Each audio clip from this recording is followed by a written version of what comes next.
Bramwell Voss didn't ride into Ashwater to threaten anyone. He didn't need to.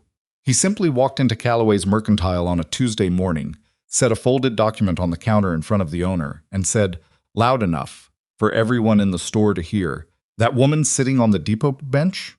The fat one nobody came for? Tell your people to stop giving her food. Stop giving her water. Stop talking to her. I want her gone from this town by Friday, or I'll call in every note you owe me before the month is out."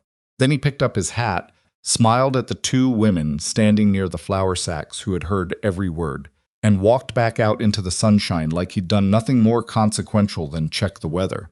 That was how Bramwell Voss operated, not with shouting, with arithmetic. If this story already has you gripping your seat, you're exactly where this channel wants you. Subscribe right now and hit that bell so you never miss what comes next, because the stories here don't end where you expect them to. Drop a like and tell me in the comments what city or country you're watching from. I want to see how far this story travels. Now let's go back to the beginning, to a bench, a trunk, and a woman nobody thought was worth a second look.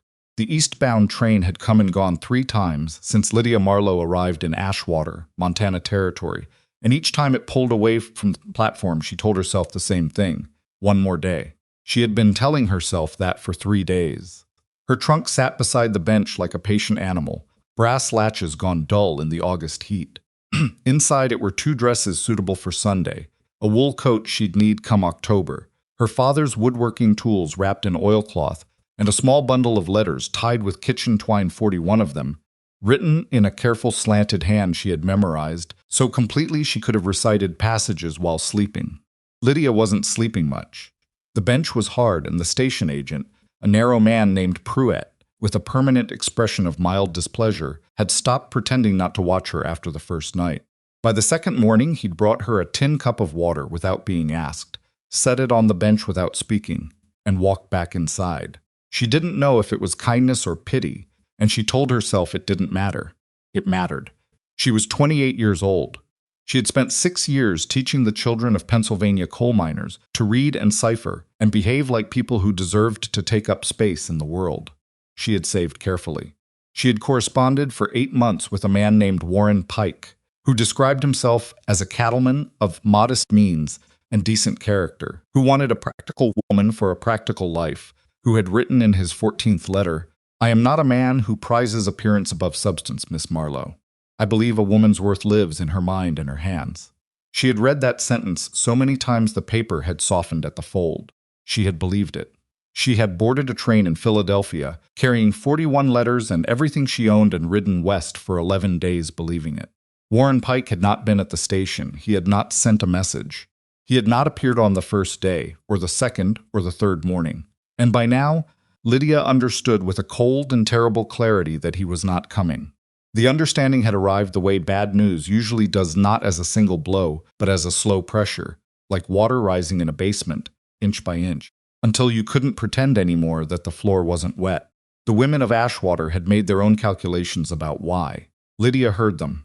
She had excellent hearing, always had, and people who'd decided a woman wasn't worth addressing directly rarely thought about whether she could hear them discussing her at 10 paces.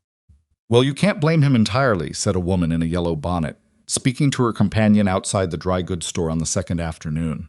If she sent a photograph. She must have. They all send photographs. Then he knew. He just couldn't go through with it when it came to it. Poor thing. But the way she said poor thing didn't sound like sympathy. It sounded like confirmation of something she'd already decided. Lydia sat very straight on the bench and looked at the empty tracks, and didn't let her face do anything at all. She had practice at that. 28 years of practice. She had learned early, back in Pennsylvania, that a heavy girl who cried in public gave people permission to feel sorry for her, and pity was the one thing that made everything worse. Pity said, "You are exactly what we thought. You are the outcome we predicted. You are the story that ends the way stories like yours always end." She refused to be that story. But refusing it in her head and refusing it in the visible world were 2 different things. And by the morning Bramwell Voss walked into the Mercantile and said what he said Lydia's money was down to 60 cents. Her last piece of bread was gone, and she was beginning to do arithmetic of her own. She could sell the woodworking tools. That would get her to the next town, and possibly as far as Billings. She knew no one in Billings. She had no position waiting, no correspondence, no prospect. Billings might as well be the moon. She could wire her cousin Margaret in Harrisburg, who would wire back something careful and Christian and deeply satisfied. Because Margaret had said, when Lydia announced she was going west to marry a man she'd never met, "Lydia, honestly, I don't know what possesses you sometimes." She could hear Margaret's voice already, could hear the specific timbre of "I told you so" wrapped in the language of concern. She could sit on the bench another day. That was when the wagon came. It came from the North Road, moving at the pace of a man who wasn't in a hurry because he'd calculated his time correctly and had no need to rush. A single gray horse, well kept, not showy. A flat wagon carrying sacks of flour and a crate of something that clanked. The man driving it was broad through the shoulders, a little past 30, with a face that had been weathered by a lot of outdoor years and hadn't been particularly soft to begin with. He had a dark hat pulled low, and he drove with the easy looseness of someone who'd been holding reins since before he was tall enough to see over the dash. He pulled up to the mercantile, tied the horse with 2 practice loops, and went inside. He came out 11 minutes later. Lydia noticed things like that. Time, she couldn't help it carrying 2 crates and looking mildly annoyed about something. He stacked them in the wagon with the efficiency of a man who'd done it 10,000 times, then straightened. And that was when he looked at the bench. Not the way most people had been looking at it. Most people looked at the bench the way you look at a problem you don't want to be responsible for a quick glance, then away, calculating how to avoid involvement. This man looked at it directly, without flinching and without the particular kind of staring that people did when they were deciding what a body like Lydia's meant about the persons inside it. He looked at her face. "How long have you been sitting there?" he asked. His voice was flat, and not especially warm, but not unfriendly either. It was the voice of a man who asked what he meant to ask. 3 days, Lydia said. She hadn't meant it to come out that plainly. She'd intended something more defended, something with a little more armor. But it came out plain. He looked toward the tracks. They were empty. The next train didn't come through until Thursday. "You expecting somebody?" "I was." He seemed to take the past tense on board without making anything of it. He looked at her trunk, then back at her. "You eat today?" "I'm fine," Lydia said, which was not an answer. He heard it not be an answer. He turned around, went back inside the mercantile, and came back out 2 minutes later with a wrapped parcel bread, from the weight and shape of it, and something else. He set it on the bench beside her without ceremony, the way Pruitt had set down the water cup, without theater, just a thing placed where it was needed. "Name's Calder Rusk," he said. "I've got a ranch north of town. Iron Willow. You need a place to stay while you figure things out. There's a room." Lydia looked at the parcel. Hunger moved through her like a fist opening. "I'm not looking for charity." "I know you're not." He said it without impatience. "I've got a garden that hasn't been tended since April, and accounts that haven't been kept properly in 2 years. I'm not a charitable institution. I'm a man who needs work done." Lydia looked up at him. He wasn't smiling. He wasn't performing kindness. He looked like a man who had identified a problem and proposed a solution and was waiting to see if the other party had objections. "I don't know anything about cattle," she said. "The garden doesn't have cattle in it." She almost laughed. Almost. She didn't let it out, because she wasn't sure what would follow it. "You don't know me," she said. "No, you don't know me either." He picked up her trunk without asking him permission, which should have annoyed her and somehow didn't. That's an even situation.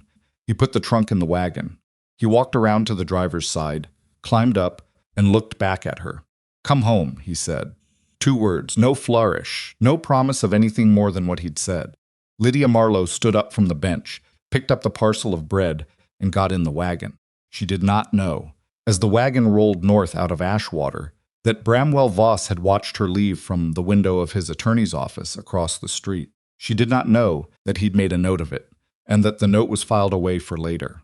She did not know that Warren Pike's letters were sitting in a strong box in Voss's office, 41 of them, written not by Warren Pike, but by a man Voss paid $20 a month to write whatever Voss needed written. She did not know any of that. She was eating bread on a wagon seat, watching Montana open up around her for the first time, and it was the best bread she'd ever tasted. Iron Willow Ranch announced itself gradually. First a fence line, then a gate with a handburned sign, then a rise in the road that opened onto a view of a long valley with a creek threading through it and a cluster of buildings that had clearly been built by someone who cared more about function than impression. The house was 2 stories, older than it looked, with a porch that needed 2 boards replaced and window glass that was clean, which told Lydia something about the man who'd built his life here. You kept the glass clean or you didn't. It was a small thing that said bigger things. There was a barn, a smaller outbuilding, a corral with 5 horses, and off to the west, pressed against a wire fence, what had been a kitchen garden and was now a tangle of ambition and neglect. The garden, Calder said by way of explanation. I can see it, Lydia said. He showed her the room.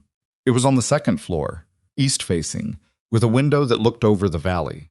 There was a bed with a clean quilt, a washstand, a small table. He showed her the door. Lock works from the inside, he said. Keys on the hook. He said it the way you say something important in the most quiet way possible, so the person who needs to hear it doesn't have to feel the weight of being told. Lydia looked at the key on the hook. Thank you, she said. He nodded and left her to it. She sat on the edge of the bed for a while and didn't think about Warren Pike. Then she thought about him anyway, because that was how grief worked. You decided not to do it, and it happened to you. She thought about the 14th letter, the one about substance over appearance. She thought about the way she'd folded it and unfolded it so many times. She thought about Margaret saying, I told you so, in that careful, Christian, deeply satisfied voice. Then she got up, washed her face, and went downstairs to look at the kitchen. The kitchen told a story. Not a terrible one, but a lonely one. A man eating alone for a long time left certain traces. Provisions organized but minimal. A single plate drying on the rack.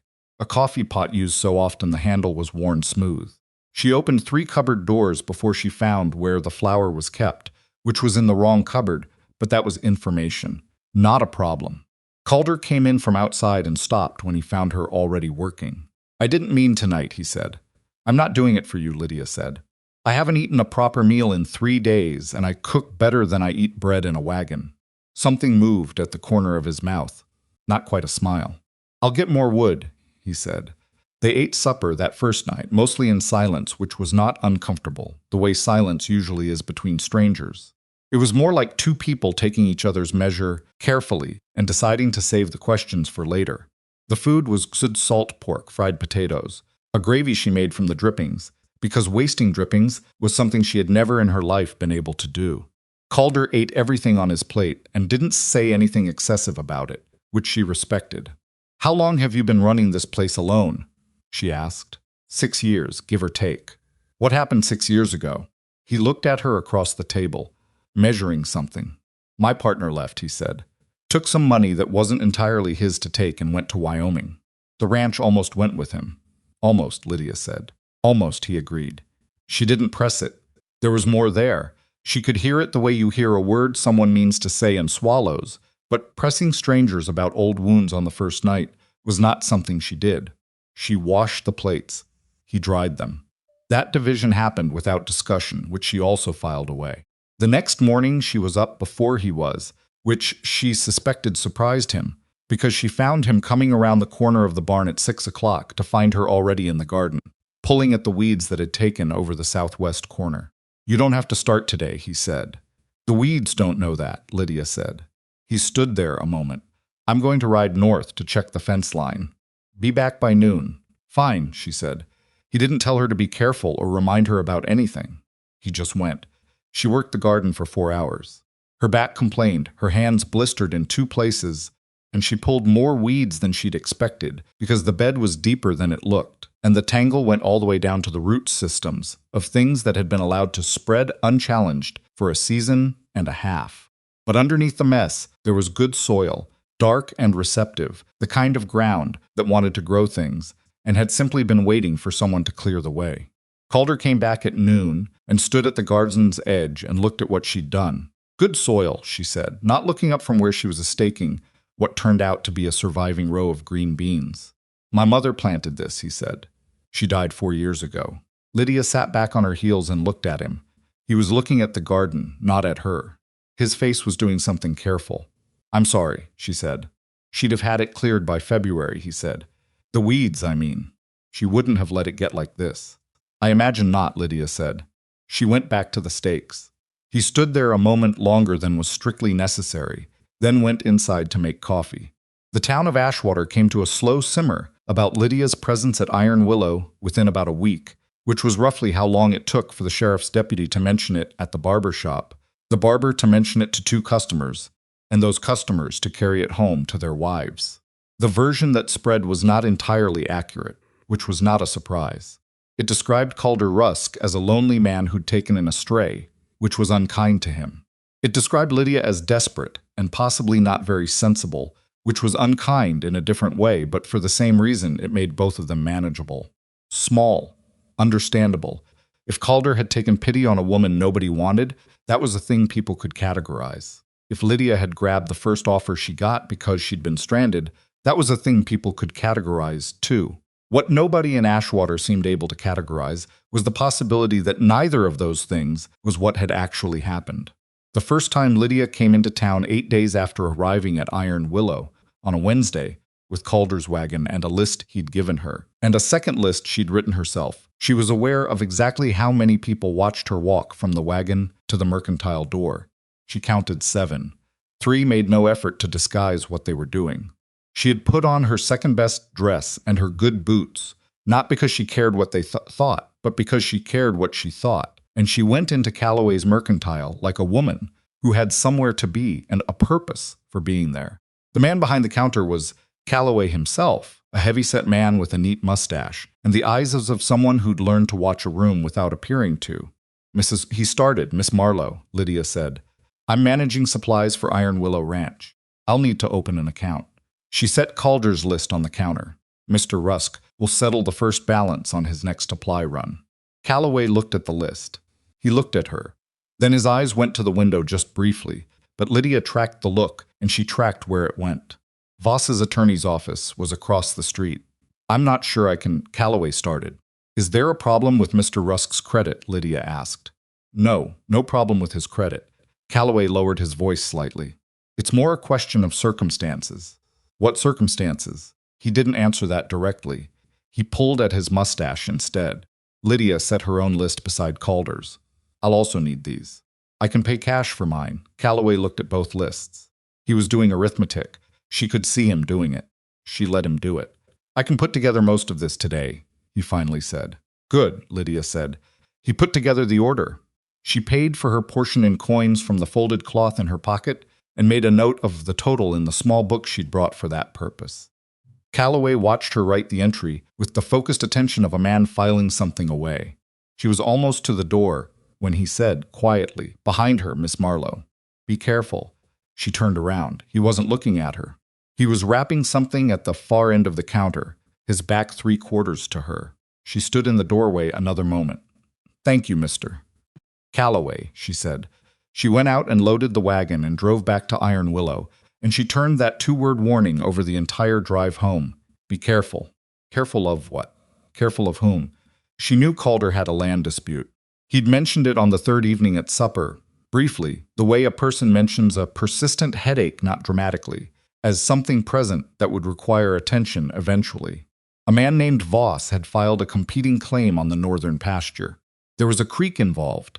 The creek mattered more than the pasture because water rights in Montana Territory were the difference between running cattle and watching your herd die in a dry August. Lydia had said, Have you looked at the original filing?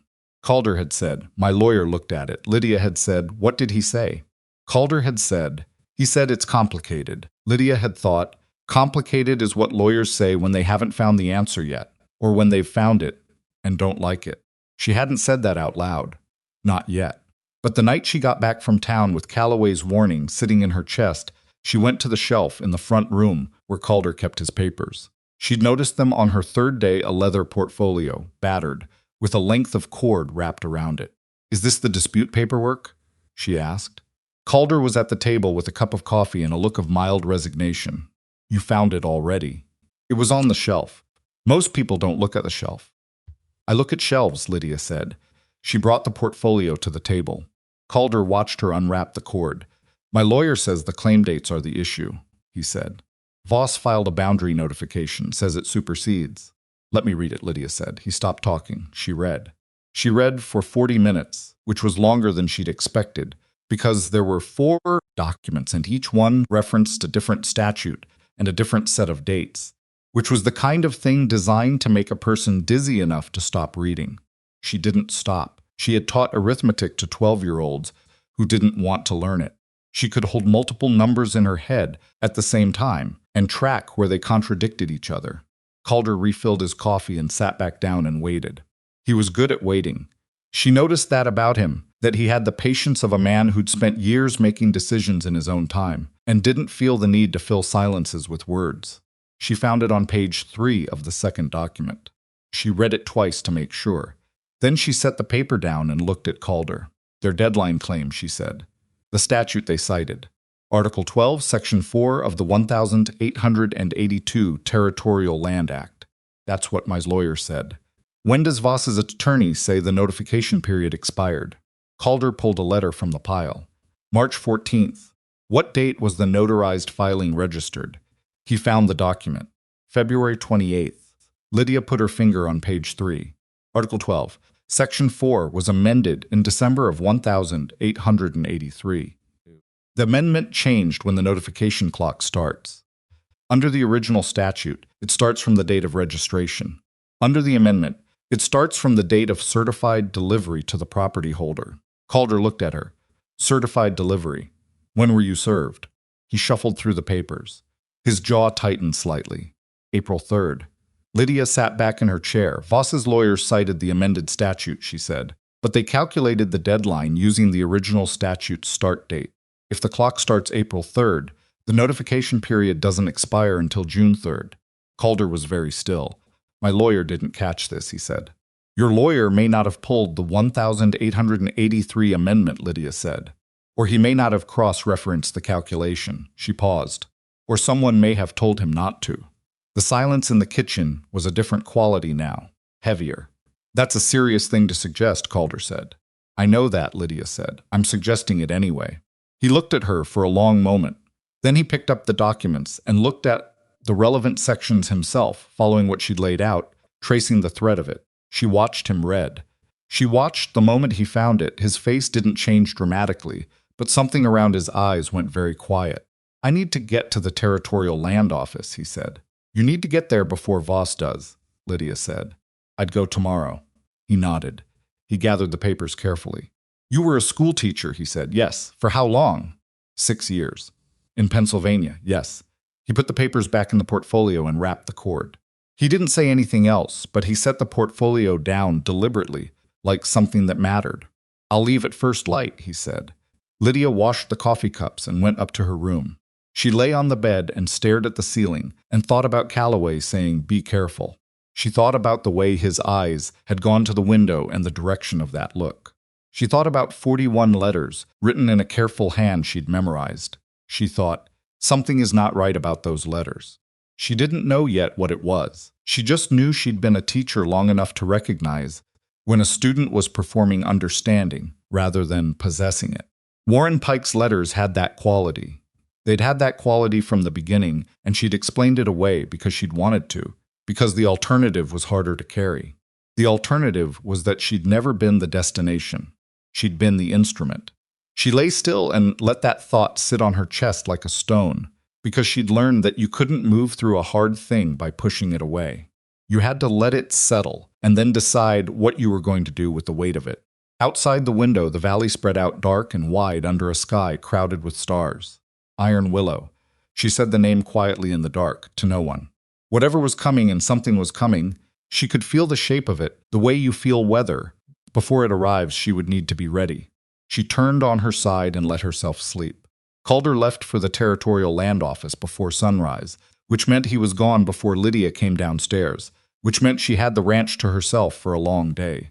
She made coffee, ate, and took the portfolio outside to the porch. She read everything again. The second read was different from the first. The way a second walk through a building you've decided to buy is different from the first. You're not just looking now, you're looking for what's wrong. She made notes in her small book. Dates, statute numbers. The name of Voss's attorney, which appeared on the filing documents, Haverstock E. C. Ashwater MT. She went inside and found the shelf where Calder kept older papers. There were deed records there, going back to his grandfather's original claim. She unfolded those carefully, because they were old, and the folds had gone fragile at the edges, and spread them on the kitchen table. His grandfather's homestead survey was from 1851. Lydia looked at the northern boundary description. She looked at it for a long time. Then she went back to Voss's filing. There was a discrepancy. Not enormous. Not the kind of thing that jumped out. But the northern boundary, as described in Voss's claim, didn't match the northern boundary as described in the 1851 survey. Off by 3 degrees in one section which sounded like nothing, and was in fact the difference between a fence line that included the creek and a fence line that didn't. 3 degrees. She wrote it in her book. Then she thought about what Calder had said about his former partner, took some money that wasn't entirely his, went to Wyoming. She thought about Calloway's eyes going to the window. She thought about a land baron who operated through lawyers and economic pressure rather than visible violence, which meant he had operated this way before. Not just here. Not just with Calder. If Voss had done this once, he had done it more than once.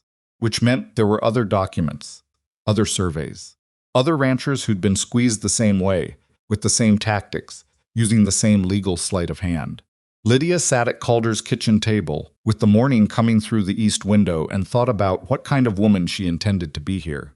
Not what kind of woman others had decided she was. What kind she intended to be. She got up, put on her coat, and went out to harness the wagon. She had some visiting to do.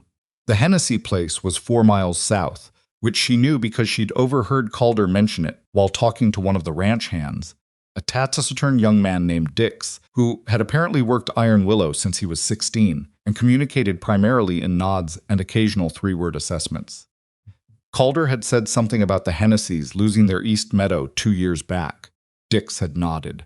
Neither of them had offered detail, but Lydia had been a teacher, which meant she'd spent 6 years learning to read what was said in the space between the words. Elsa Hennessy met her at the door with the watchful eyes of a woman who'd learned to be careful about unexpected visitors. She was in her mid-40s, thin in the way of someone who worked hard and ate second, with red hands and tired eyes, and a posture that had learned to brace for things. "I don't want to be a nuisance," Lydia said, from the bottom porch step, which she thought was better than standing in the doorway.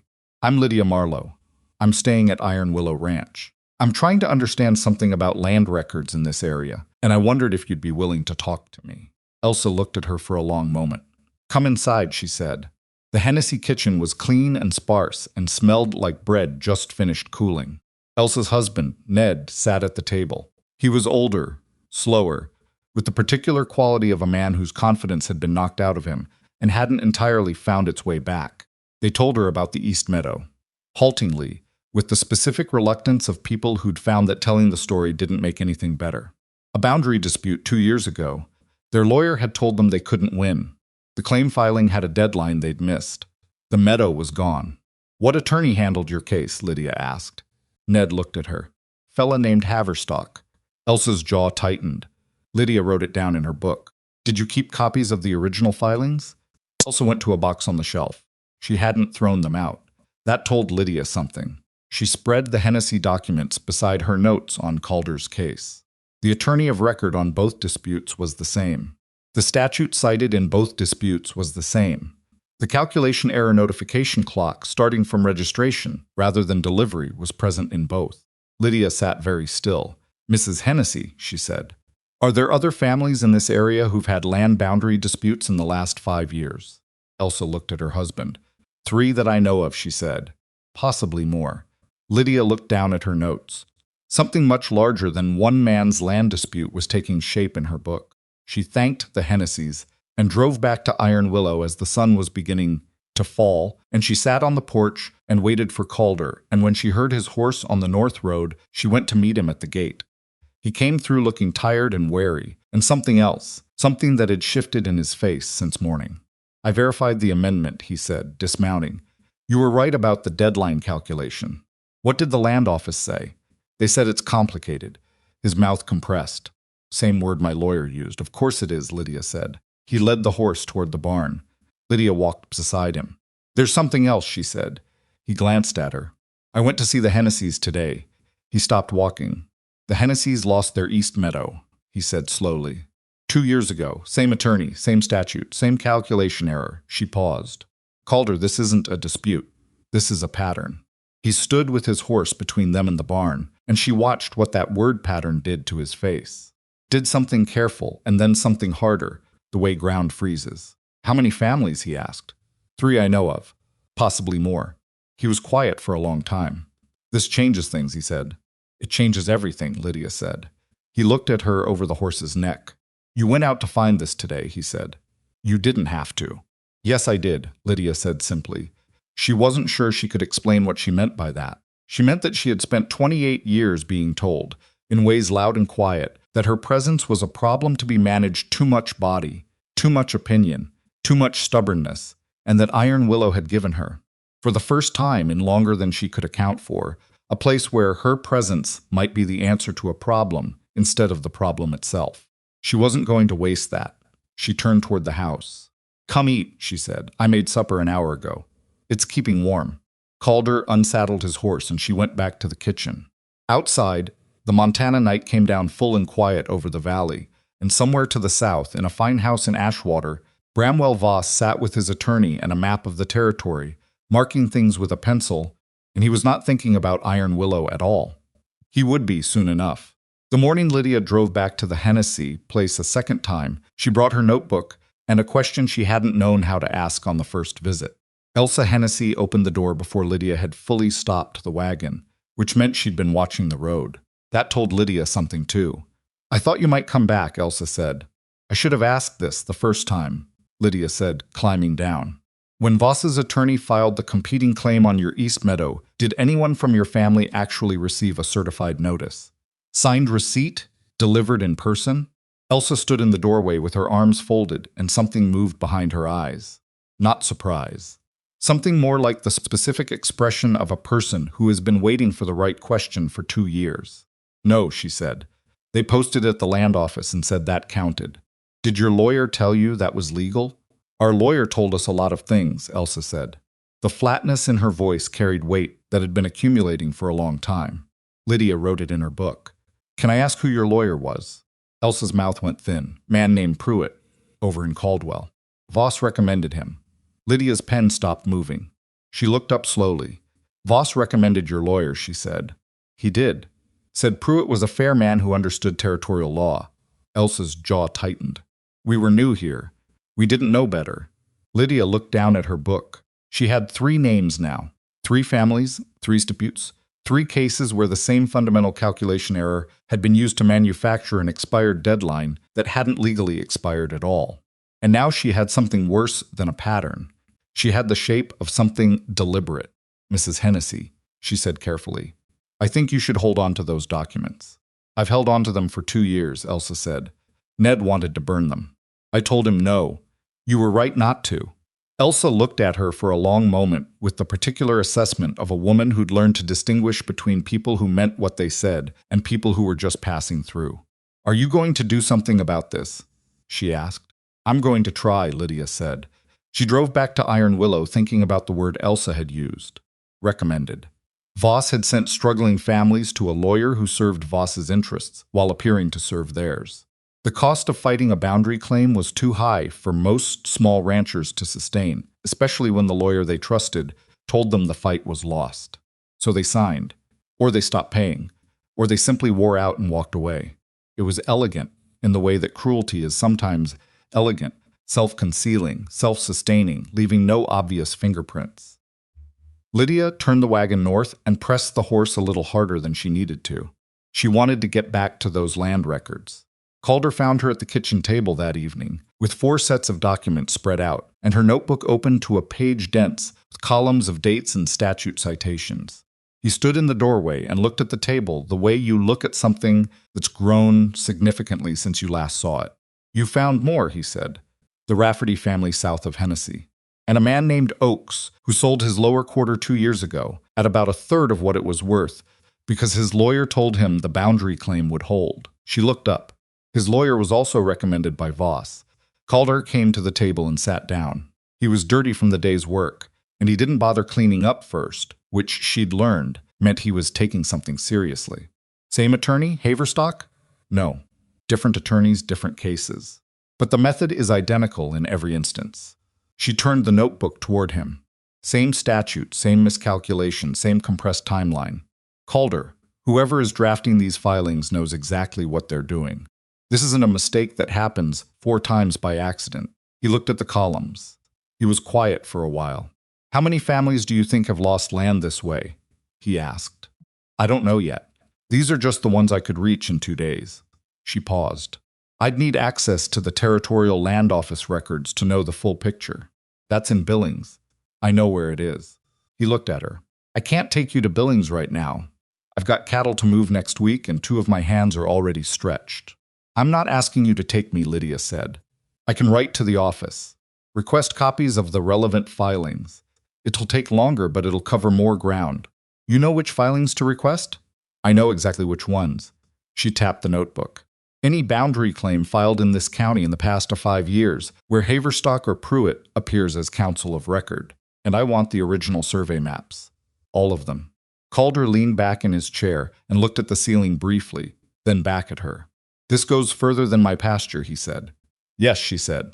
It does. He was quiet again. She'd learned that his silences were working silences. He wasn't absent in them. He was sorting through implications, calculating costs, deciding where he stood. If you pull on this thread, he said, Voss is going to feel it.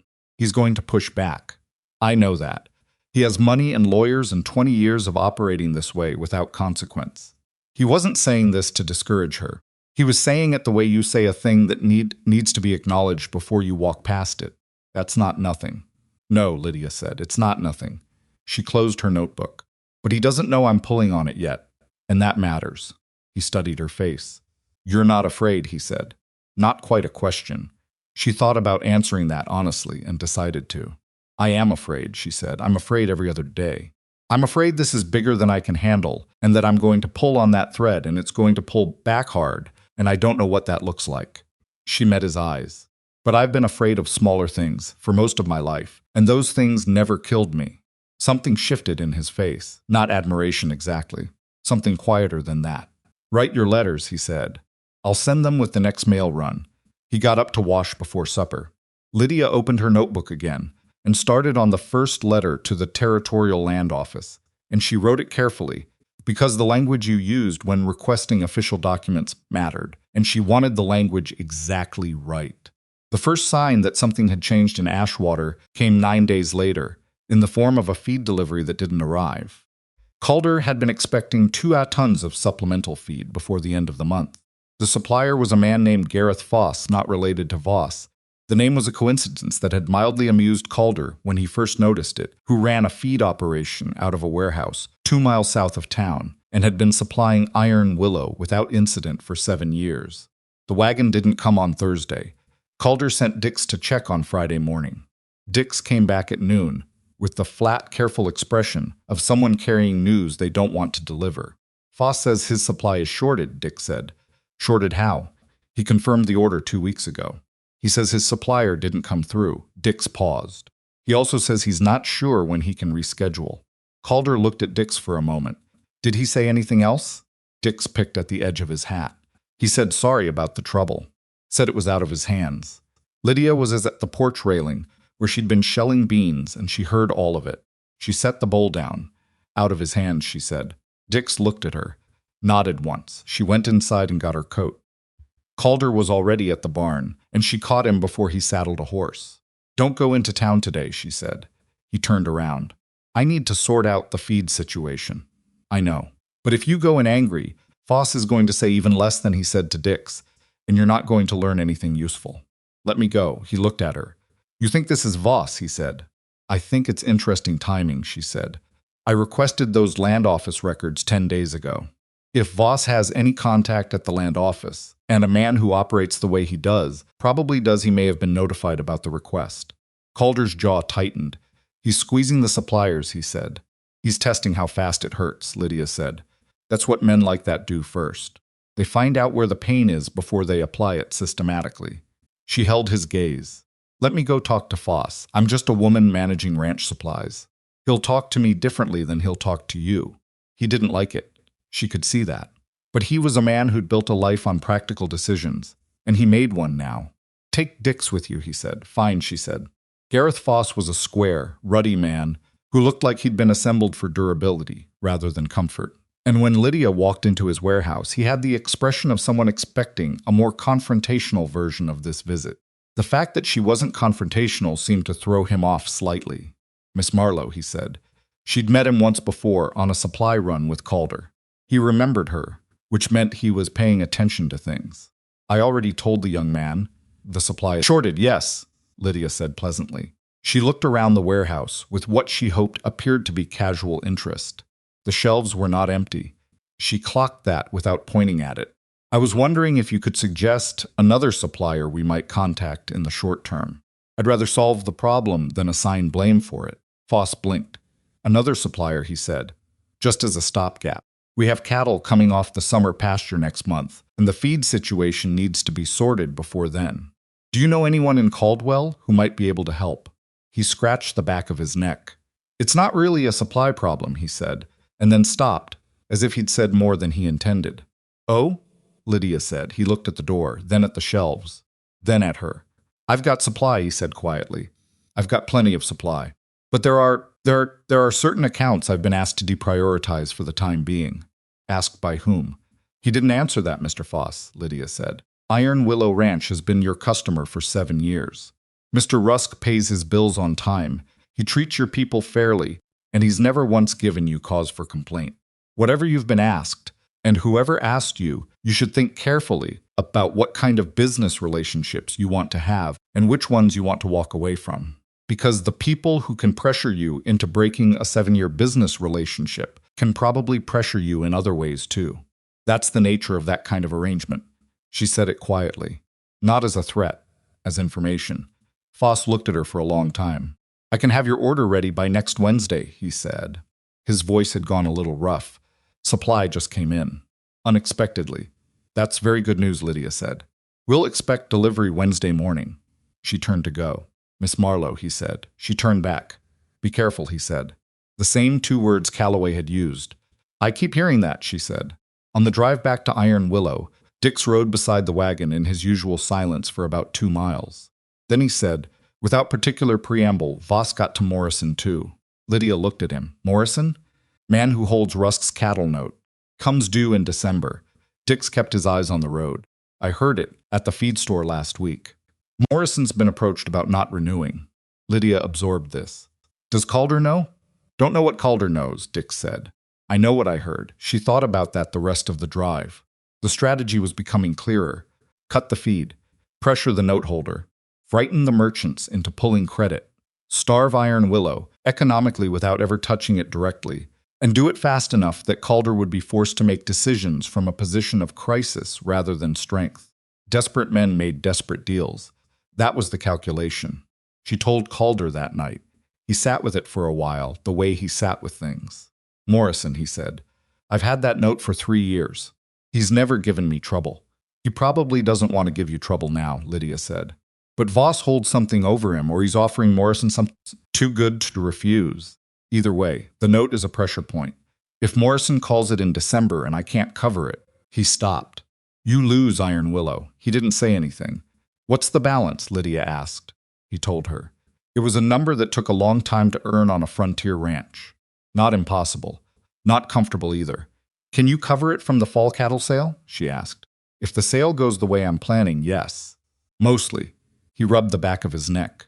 "If buyers start getting nervous about doing business with me, then the sale doesn't go the way you're planning." "No," they sat with that. "How much time do we have?" Lydia asked. "Before the note?" "November at the latest. Morrison would need to notify me by then." He looked at the table. "Before Voss gets the full squeeze on? I don't know. Weeks, maybe." Lydia opened her notebook. "Then we need to move faster," she said. "On what?" "The land records, the survey discrepancy. I need to get to a law library. Is there one in Billings?" "Yes.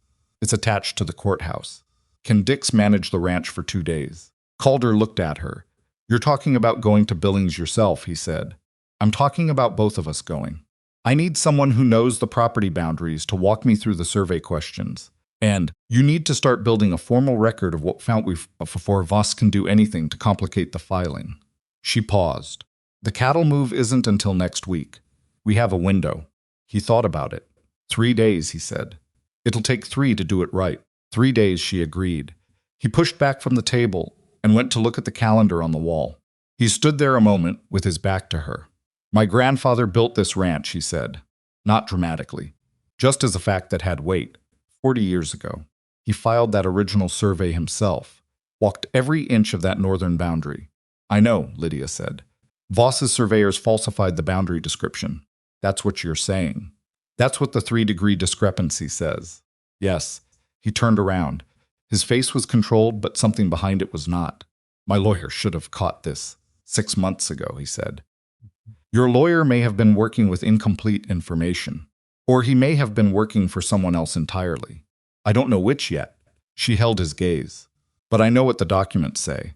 And I know that if we can get a retired surveyor, someone independent, with no connection to Voss to compare your grandfather's field, notes to the current boundary description, that 3-degree discrepancy becomes evidence. Where do I find an independent surveyor? I wrote to a man named Aldous Crane in Miles City last week. He worked for the Federal Land Survey Office until 1879. He's been retired 6 years. He has no reason to be afraid of Voss, and he owes nobody anything. Calder stared at her. You already wrote to him, he said. I wrote to him before I mentioned him to you, she said. Because if the answer was no, there was no point getting your hopes up. What was the answer? Lydia allowed herself something small, not quite a smile, just the edge of one. He said he'd be interested in seeing the documents. Calder sat back down. He looked at the table, then at her, then at some middle distance that probably contained the northern pasture and the creek and 40 years of his grandfather's work. All right, he said, we go to Billings. They left on a Tuesday before the heat of the day. Lydia had never ridden in a stage before, which was the fastest option to Billings, and she discovered within the first hour that nobody who'd done it voluntarily understood luxury. The seats were hard, the springs were optimistic, and the man across from her had a cold he was sharing generously with the entire compartment. Calder sat beside her and read a document she'd prepared for him, a summary of statutory argument, laid out in plain language, which she'd written the night before so he could speak to it himself without having to rely on her to translate it. He read it twice. You could have been a lawyer, he said. Women can't be lawyers, Lydia said. You could have been one anyway, he said. She looked out the window at the prairie moving past, vast and indifferent and beautiful. I was good at teaching, she said. I'm finding I'm better at this. She meant it as a simple statement of fact, but it landed between them as something slightly larger, and neither of them addressed what it was. The Billings courthouse was a solid brick building that smelled like dust and precedent. The law library was on the second floor and was presided over by a woman named Mrs. Farquhar, who looked at Lydia with the particular attention of someone who had spent 30 years in a room full of men and recognized another woman who'd ended up somewhere unexpected and was making the most of it. Looking for territorial land statutes, Lydia said. 1,880 to 1,884, Mrs. Farquhar said, already moving toward the shelves. The amendments or the originals? Both, Lydia said. And anything on survey certification requirements under the Federal Homestead Act. Mrs. Farquhar glanced back over her shoulder. You preparing to challenge a boundary claim? She asked. I'm preparing to understand one, Lydia said. That's the same thing, Mrs. Farquhar said. Come this way. Calder spent those hours at the Territorial Land Office, requesting formal copies of Voss's filings, getting them stamped and registered with a clerk who seemed slightly baffled by the specificity of the request, but produced the documents efficiently enough. He met Lydia back at the library at 3 o'clock and found her at a table with 6 books open and 4 pages of notes. She looked up. The certification requirement, she said without preamble.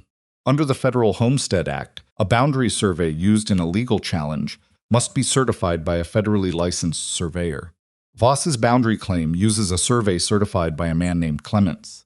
I need to know if Clements is federally licensed. Calder sat down. How do I find that out? The Federal Land Office keeps a registry of licensed surveyors. It should be in this building.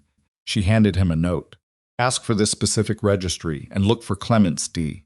W. If he's not in it, Voss's entire survey is uncertified under federal standard. He looked at the note.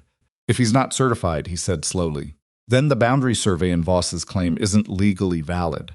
Period. She met his eyes. Go find out. He went. She kept reading. An hour later, he came back and sat down across from her and put a piece of paper on the table between them. It was a list of names. He'd written it himself from the registry. There was no D.W. Clements on the list. Lydia looked at it. She looked at it for a long time, long enough that Calder leaned forward slightly. "That's good," he said. "Right? That's good. That's very good," Lydia said quietly. "That means the survey he used to challenge your boundary isn't federally certified, which means it can't legally serve as the basis for a competing homestead claim under federal statute." She picked up the paper. "It also means that every other boundary claim Voss has filed using surveys certified by the same man." "Has the same problem," Calder said. "Has the exact same problem." They looked at each other across the table. The law library was very quiet. Mrs. Farquhar was at her desk, not obviously listening, but Lydia noticed she had stopped turning pages. "How many claims do you think he's filed?" Calder asked. "I don't know yet." Lydia looked at her notes. "But when we get back, I'm going to write to the federal land office in Helena. Not the territorial office. The federal one. And I'm going to ask for a complete list of survey certifications issued by Clements in the past 10 years. Calder sat back. "This is federal territory now," he said. "It has been since the beginning," Lydia said. "Voss has just been hoping nobody with the stamina to trace it back to the federal level would get involved." She started packing the notes into her bag. "Are you hungry?" she asked. He blinked, as if the word hunger was from a different conversation. "Yes," he said, "actually, yes." "Good. I saw a restaurant 2 streets over. We should eat before the evening stage." She stood up. He stood up. Mrs. Farquhar looked up from her desk as they passed, and Lydia met her eyes. "Thank you for your help," Lydia said. "I didn't do anything, Mrs. Farquhar said. "You found the right shelves very quickly," Lydia said. Something moved across Mrs. Farquhar's face that was probably the closest she got to a smile in a professional setting. "Good luck," she said. The stage back was just as punishing as the stage there, which Lydia had expected, and she spent most of it thinking, and Calder spent most of it watching Montana go dark outside the window. At some point, somewhere around the second hour, he said, "I want to ask you something." Lydia turned from the window. "The letters you came here for," he said. He said it carefully, the way you pick up something that might still be sharp. "The ones from Warren Pike. You haven't mentioned him since the first day." Lydia looked at her hands. "No," she said. "You don't have to talk about it," he said. "I know." She was quiet a moment. "He didn't come because he was embarrassed by my appearance. That's what the town decided. That's what I told myself first." She looked up. "But I don't think that's true anymore. I think there was something else." "What do you mean?" "The letters were very good," she said slowly. "Very precise. Every concern I might have had answered. Every doubt I might have raised, addressed. It was too exact. Like someone had studied the questions carefully and written answers designed to eliminate objections." She paused. "I was a teacher. I know what genuine understanding looks like versus what performance looks like. I've been turning those letters over since I got here, and I can't stop feeling that they were constructed." Calder was very still. "To get you here," he said. "To get me somewhere specific, isolated, with no resources and no connections." She looked at him. "I don't know why yet, but I know it wasn't about me." He said nothing for a while. The stage rocked, and the man with the cold had finally fallen asleep and was snoring quietly in the corner. "When you find out why," Calder said, "I want to know." "You'll know," she said. Outside, the Montana dark came up all at once the way it did out here, no gradual dimming. Just a hard shift from dusk to full night. Stars appearing like they'd been waiting behind a curtain and someone pulled it back. Lydia closed her eyes and let the rocking of the stage carry her, and she thought about constructed letters and a town that had written her off inside of 3 days, and a man who had looked at her face instead of her body and asked a simple question, "How long have you been waiting?" She thought, whatever is coming next, I am not going into it the same woman who sat on that bench. That woman had been waiting to be chosen. This one had already decided. 3 days after they returned from Billings, the letter from Aldous Crane arrived. He had reviewed the summary Lydia sent him. He agreed the 3-degree discrepancy was significant. He would come to Iron Willow the following week to examine the original survey documents in person at no chart, out of, and this was the phrase he used, in handwriting that slanted sharply to the right professional offense at sloppiness. Calder read the letter twice and handed it back. "Professional offense at sloppiness," he said. "He means fraud," Lydia said. He's just too much a professional to say it without seeing the documents first. Calder nodded. He went back outside to work. Lydia sat at the kitchen table with the letter in her hand and looked at the window and thought about Voss sitting in his fine house making notes on a map. And she thought about the Hennesseys and the Raffertys and the man named Oakes, who'd sold his lower quarter for a third of what it was worth. She thought about all the things that could still go wrong. Then she opened her notebook and started writing the letter to the federal land office in Helena, and she wrote it carefully, and she used the precise statutory language she'd found in the Billings library, and she made absolutely sure there was nothing in it that could be dismissed or delayed or shuffled to the bottom of a pile. Somewhere to the south, in Ashwater, a man she didn't fully understand yet was about to ride through Iron Willow's gate with a story about a misunderstanding and an apology and a proposal. She didn't know that yet. She was writing her letter. Aldous Crane arrived on a Thursday, which was 2 days later than he'd said he would, and when he climbed down from his horse in the Iron Willow yard, Lydia understood immediately why the delay had happened and why he hadn't written to explain it. He was 71 years old, and he moved like a man negotiating with his own body, carefully, with the specific dignity of someone who refused to acknowledge that negotiation was happening. His right knee was bad. She could see it in the way he came off the horse, a slight brace, a half-second pause before committing his weight to the ground. He had a white beard trimmed short, and eyes that were a startling pale gray, and he carried a leather case that was older than most of the buildings in Ashwater and twice as well maintained. "Miss Marlowe," he said, and his voice was the voice of a man who had spent decades being precise about things. "Mr. Crane, thank you for coming. I told you in my letter. Professional offense." He looked at the house, then at the land stretching north. "Where are these documents?" She had them laid out on the kitchen table before he'd fully settled into a chair. He put on a pair of spectacles that looked like they'd been repaired at least twice and leaned over the 1,851 survey with the focused attention of a man greeting an old language he still spoke fluently. He said nothing for 4 minutes. Lydia stood near the window. Calder stood near the door. Neither of them spoke, because Crane had the quality of someone whose concentration was a thing you didn't interrupt. Then he straightened slightly and looked at Voss's filing. "Another 3 minutes. Come here," he said.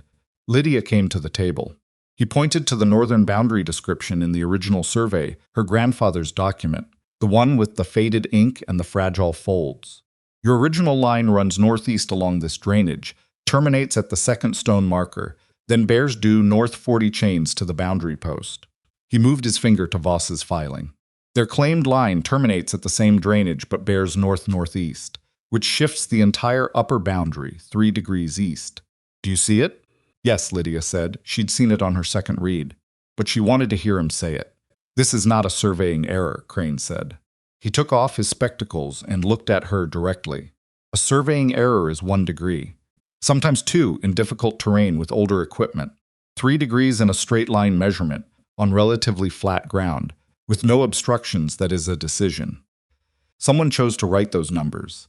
Calder said from the doorway, "Can you certify that?" Crane looked at him.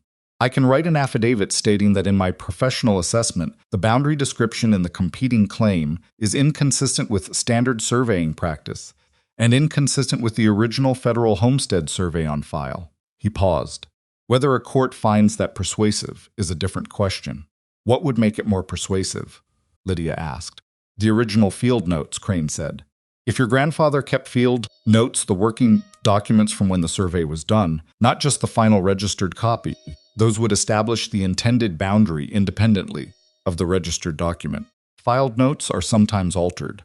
Field notes in a man's own hand are considerably harder to dispute." Lydia looked at Calder. Calder was quiet for a moment. "He kept everything," he said. "My grandfather kept everything. I haven't looked at those boxes since he died." "Where are they?" Lydia asked. "Attic," he said. He was already moving toward the stairs. The boxes were exactly where Calder said they'd be, stacked under the east window of the attic behind a trunk full of his mother's winter things. 3 boxes, wood slat construction, packed with the careful disorder of a man who'd valued information more than presentation. Calder brought them down one at a time. Crane went through the first box with the methodical patience of someone who'd spent 40 years in archives and knew that rushing was how you missed things. Lydia worked the second box beside him. Calder handled the third, scanning for dates, handing anything from 1,849 to 1,853 directly to Crane. 40 minutes in, Crane said. Here. He held up a water-stained journal, small format, the kind that fit in a coat pocket. The cover was dark with age. He opened it and turned to a page marked with a dried stem of something grass, probably, that had been there since before Lydia was born. The handwriting was different from the registered survey. Looser, faster, the handwriting of a man working in the field and writing things down before he forgot them. But the numbers were there. Bearing measurements, chain counts, notations about landmarks that no longer existed. Crane read the relevant entry twice. Then he set the journal down on the table and put his spectacles back on and looked at the registered survey and then at the journal and then at Voss's filing. Due north, he said quietly. The field notes confirm due north. 40 chains, due north. There is no ambiguity in this entry. He looked at Lydia. Your grandfather knew exactly where his line was. And Voss's surveyors knew where it was too, Lydia said. Because they would have had to access the federal copy of the registered survey before filing. Crane nodded slowly, which means they saw the correct boundary, he said, and filed a different one. The kitchen was very quiet. Calder put his hand flat on the table, and Lydia noticed the hand was not entirely steady, not from fear, she thought, but from the particular kind of feeling that comes when something your grandfather built is confirmed to have been real, solid, worth fighting for, and nearly taken from you by people who'd counted on you, not knowing the difference. I'll write the affidavit today, Crane said, before I leave. You'll want it notarized. The notary in Ashwater, Lydia said. Not Ashwater, Calder said. There's one in Millhaven, 18 miles east. Man named Broward. He doesn't have any reason to be connected to Voss. Lydia looked at him. Good thinking, she said. Something about the way she said it not condescendingly, just genuinely made him look away briefly. She'd noticed that about him. He wasn't comfortable with direct acknowledgement. He preferred things said sideways or implied. She was working on calibrating that. Crane ate lunch with them and wrote his affidavit at the kitchen table, while Calder and Lydia packed the relevant document for transfer to Millhaven. He wrote in a precise, unhurried hand, 3 pages, and when he finished, he read it aloud to them both, which Lydia appreciated, because it meant she could identify anything that needed clarification before it was signed and sealed. There was nothing that needed clarification. He signed it, dated it, rolled it into a protective tube he'd brought in his leather case as if he'd known he'd need it, and handed it to Lydia. What happens next is your business, he said, not mine. He paused. But if you file this with the right office, in the right order, and someone at the federal level takes an interest, Voss is going to have a very uncomfortable autumn. That's the plan, Lydia said. Crane looked at her over his spectacles. Young woman, he said, and then stopped. Seemed to reconsider the sentence he'd been about to say and find it insufficient. Good luck, he said instead. He put his spectacles away, picked up his leather case, and went out to his horse. He did not accept payment which Lydia had expected. He rode south at the pace of a man who still moved on his own terms, bad knee and all. The response from the federal land office in Helena arrived 6 days later. Lydia read it standing at the gate, where Dix had handed her the mail, before she walked back to because she needed to know what it said before she decided how to say it to Calder. The letter was 2 pages. The relevant paragraph was on page 2. The federal land office confirmed that D.W. Clements did not appear in the registry of federally licensed surveyors for the Montana Territory. Furthermore, a preliminary review of filings from Custer County in the past 7 years indicated that Clements's certification appeared on 11 separate boundary claims. The office was initiating a procedural review. 11 claims. She walked back to the house slowly, not because she was uncertain about the news, but because she was trying to hold the scale of it. 11 boundary claims. If even half of them were fraudulent on the same basis as Calder's uncertified surveyor, miscalculated notification clock, manufactured deadline that was 5 or 6 families who'd lost land they shouldn't have lost. Some of them had probably sold. Some had probably moved away entirely. Some, like the Hennessy's, were still here, still carrying the particular weight of a fight they'd lost and hadn't entirely accepted. Calder was in the yard-splitting wood when she came through the gate. She waited until he'd finished the swing and the log had fallen apart before she said his name. He set the axe down and looked at her face. Good or bad, he asked. 11, she said. And then she explained. He listened without interrupting, which was characteristic. When she finished, he picked up the axe and set another log on the block and split it, and she understood that was how he processed things with his hands, with motion, with the satisfying physical logic of something that could be cleanly divided. He split 3 more logs. Then he said, "We need a lawyer. A real one. Not Haverstock, not anyone connected to this county." "I know someone in Helena," Lydia said. "I wrote to him last week. He handles federal land cases." Calder set the axe down again. He looked at her. "You wrote to him last week," he said. Before the Helena response, she said, "I wanted the option available." He looked at her in the particular way he'd developed over the past weeks, not suspicious, not surprised exactly, more like a man who kept recalibrating his expectations upward and kept finding she'd already cleared the bar. "What's his name?" "Sherrill. James Sherrill. He argued a surveying fraud case in the federal circuit in 1884. He won it." She paused. "His fee is not small. What's the fall cattle sale worth if we don't lose the North pasture?" She told him. He did the arithmetic quickly. "Write to Sherrill," he said. "Tell him we're serious." "I already told him we were serious," Lydia said. "I'm waiting to hear if he agrees with my assessment of the case." Calder almost said something, and then didn't, and then did. "Lydia," he said, "is there anything you haven't already done 2 steps ahead?" "I haven't figured out Voss's connection to Warren Pike," she said. "That's still open." The name landed between them the way it always did when it came up with a slight weight, like a stone dropped from a small height. "You still think Pike is connected," Calder said. "I think the timing is too clean not to be," she said. "A woman arrives with no connections, no resources, no reason to stay, and then ends up staying anyway and starts pulling on threads nobody was supposed to pull on." She looked at the house, the yard, the fence line going north. "If I'd left Ashwater after 3 days the way I was supposed to, this investigation doesn't happen." "You weren't supposed to do anything," Calder said. "You don't owe this valley anything." "That's not why I'm doing it," she said. He looked at her for a long moment. "I know," he said. She went inside to write to Sherrill. It was a Wednesday when Warren Pike rode through the gate. Lydia saw him from the window. She recognized him before she should have been able to, which bothered her later when she thought about it, that she'd never met him in person, never seen a photograph. And yet when the rider came through the gate with a particular quality of self-conscious ease, a man aware of how he was presenting himself, something in her chest went cold and certain before her mind had caught up. She stood at the window long enough to watch Calder come around the corner of the barn. She watched the rider dismount, and she saw Calder stop, and she saw something in Calder's posture that was not welcome and not hostility, either more like a man encountering something he hadn't expected, but couldn't immediately classify. She went downstairs. She heard the voice before she reached the door.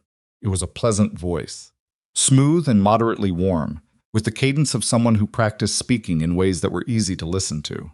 "Just wanted to come out and explain myself properly. I know it was wrong of me. I know there's nothing I can say that makes up for what Miss Marlowe went through." She opened the door. The man on the porch was perhaps 35, lean and well-dressed for the frontier, not ostentatiously, carefully. He had a face designed to seem open. Brown eyes set at an angle that suggested sincerity. A hat he was holding in both hands, the posture of a man presenting humility. When he saw her, something happened very quickly in those brown eyes. A calculation. She saw it, just barely, before the expression resolved into something warm and regretful. "Miss Marlowe," he said, "I owe you an apology I can't even begin." "You're Warren Pike," she said. "Yes." He had the humility posture still, but there was a practice quality to it, like he'd stood this way before in front of other people and knew it worked. "I am, and I know I have no right to be standing here." "How did you know where to find me?" she asked. He blinked. "Just once, quickly," he said. People talk." "They do," she agreed. "Come inside." Calder glanced at her as she held the door. She gave him a look that she hoped communicated. "Let me do this." He held the door for Pike and came in last, which she wanted Calder behind him. Pike sat at the kitchen table with his hat in his hands and told his story. It was a good story. She could admit that. He'd been delayed by a family emergency, a brother in bad circumstances in Wyoming, a matter of debts and a threatened property, and by the time he'd sorted it out and wired Ashwater, she was already gone from the depot. He'd felt terrible about it. He'd thought about it every day. When he heard she'd found a position at Iron Willow, he'd been relieved but also troubled, Because she'd come all this way for a reason, and that reason was still. I'd still like to marry you, Lydia, he said. He used her first name. She noted it. He hadn't earned it. If you'll have me. If you can forgive the circumstances. There was a silence. Calder, leaning against the kitchen wall with his arms folded, said nothing. His face was very controlled. Lydia looked at Warren Pike across the table. She looked at his hands first. They were not ranch hands.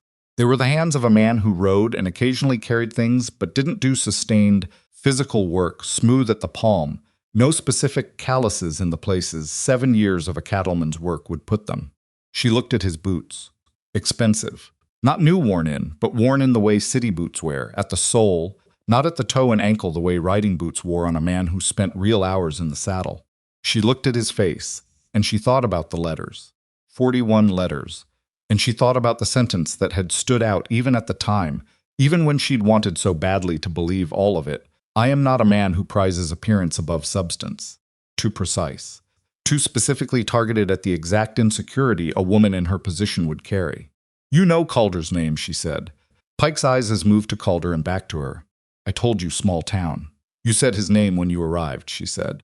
You said Mr. Rusk. Before Calder introduced himself. Before anyone said a name, the quality of the silence changed. I may have heard it in town, Pike said. I don't recall specifically. You know about the disputed pasture too, Lydia said. Something shifted in Pike's face. Still controlled, but a different kind of controlled, no longer performing warmth, now performing steadiness. I've heard things, he said carefully. People talk about land disputes. It's natural. Stop, Lydia said. He stopped. I was a teacher for 6 years, she said. I could tell when a student was genuinely confused and when a student knew the answer and was pretending not to. It's a specific difference. It lives in the eyes. She looked at his eyes. You knew Calder's name before you rode through that gate. You knew about the pasture. And those letters you wrote. Those are my letters, Lydia. Were they, she said. Quiet. Were they your letters? She said again. Because I have been a reader my entire life, and I have read enough writing to know that the letters I received from Warren Pike were written by someone who understood exactly what to say and in what order to say it. Every reassurance placed precisely at the point where a woman in my circumstances would need it. Every doubt addressed before I'd fully formed it. Her voice was steady. She was proud of that. That's not a man writing to someone he wants to marry. That's a writer who's been given a profile. Pike was quiet for a long time. Then he looked at Calder, not at her. At Calder. And in that look, Lydia saw what she'd suspected for weeks. He hadn't come for her. He had never been here for her. Mr. Rusk, Pike said, dropping all the warmth out of his voice entirely. It was a different voice now. Flatter. More efficient. I was asked to come here and make a reasonable offer. The offer stands regardless of Miss Marlowe's involvement. Mr. Voss is prepared to be generous. You sign a withdrawal of your federal petition, agree not to involve additional parties in the boundary dispute, and he'll get out of my house, Calder said. His voice was very quiet. Pike stood up. The hat went back on his head. He was still composed, but the composure was a different quality, now not performed warmth, but something more like the professional neutrality of a man who'd had doors closed in his face before and had learned not to take it personally. Think about it carefully, Pike said. You're dealing with people who have more resources and more patience than you do. I said, get out, Calder said. Pike left. They heard the horse and then the sound of hooves moving south, and then nothing. Calder stood in the middle of the kitchen with his arms still folded and a look on his face that Lydia recognized as a man, processing the fact that he'd been in the room for a con and hadn't caught it until it was over. He came here to get me to withdraw the federal petition, Calder said. Yes, Lydia said. That means Voss knows about the petition. He probably knew about it within days. He has contacts at the land office. I expected that. Then why send Pike, Calder said. If Voss knows we've filed, why not come directly? Because Pike was never the main offer, Lydia said. Pike was the test. Voss wanted to know if I would go with him. If I left Iron Willow with Warren Pike, the investigation stops. I have no legal standing here, no reason to continue, and Voss doesn't have to worry about whatever I've already found. She sat down. When I don't go, he'll escalate. Calder unfolded his arms. You knew he might come, he said. I thought it was possible, she said. The letters, the timing, the way I was left at the depot in a specific town, where a specific rancher had a specific land dispute. She looked at the table. I was brought here, Calder. I don't know all the reasons yet, but I was put here deliberately. He came and sat down across from her. Lydia, he said. She looked up. Whatever he thought he was doing by sending you here, Calder said carefully. However it was supposed to work. This is not how it went. She looked at him. No, she said, it isn't. There was something in the air between them that had been building for weeks, assembled out of shared meals and long evenings with documents, and a trust that had been built the slow way, the way real things are built without ceremony, with work, with the accumulation of small, reliable moments. She didn't name it out loud, and neither did he, and that was all right. Some things needed more time than they'd had. She opened her notebook. Pike will report back to Voss tonight, she said. We have maybe a week before the next pressure comes. I want to use that time to get the Hennessy and Rafferty documents into Cheryl's hands and brief him on everything we have. I'll ride to the Hennessy's tomorrow, Calder said. I'll write to Cheryl tonight, she said. They worked at the table until the light got too dim to read comfortably, and neither of them mentioned Warren Pike again. The next pressure came faster than a week.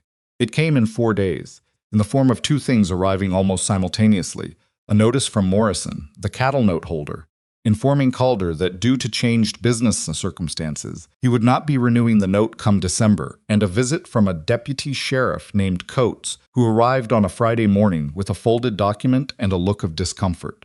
Coates was a young man who'd been a deputy for 2 years and hadn't figured out yet how to deliver bad news without broadcasting how much he didn't want to be the one delivering it. He handed Calder the document at the door and said, I'm sorry, Mr. Rusk. I'm just serving it. Lydia read it over Calder's shoulder. It was a civil claim filed by Warren Pike, alleging that Lydia Marlowe had obtained confidential business correspondence under false pretenses and used it to damage Pike's professional reputation and business interests.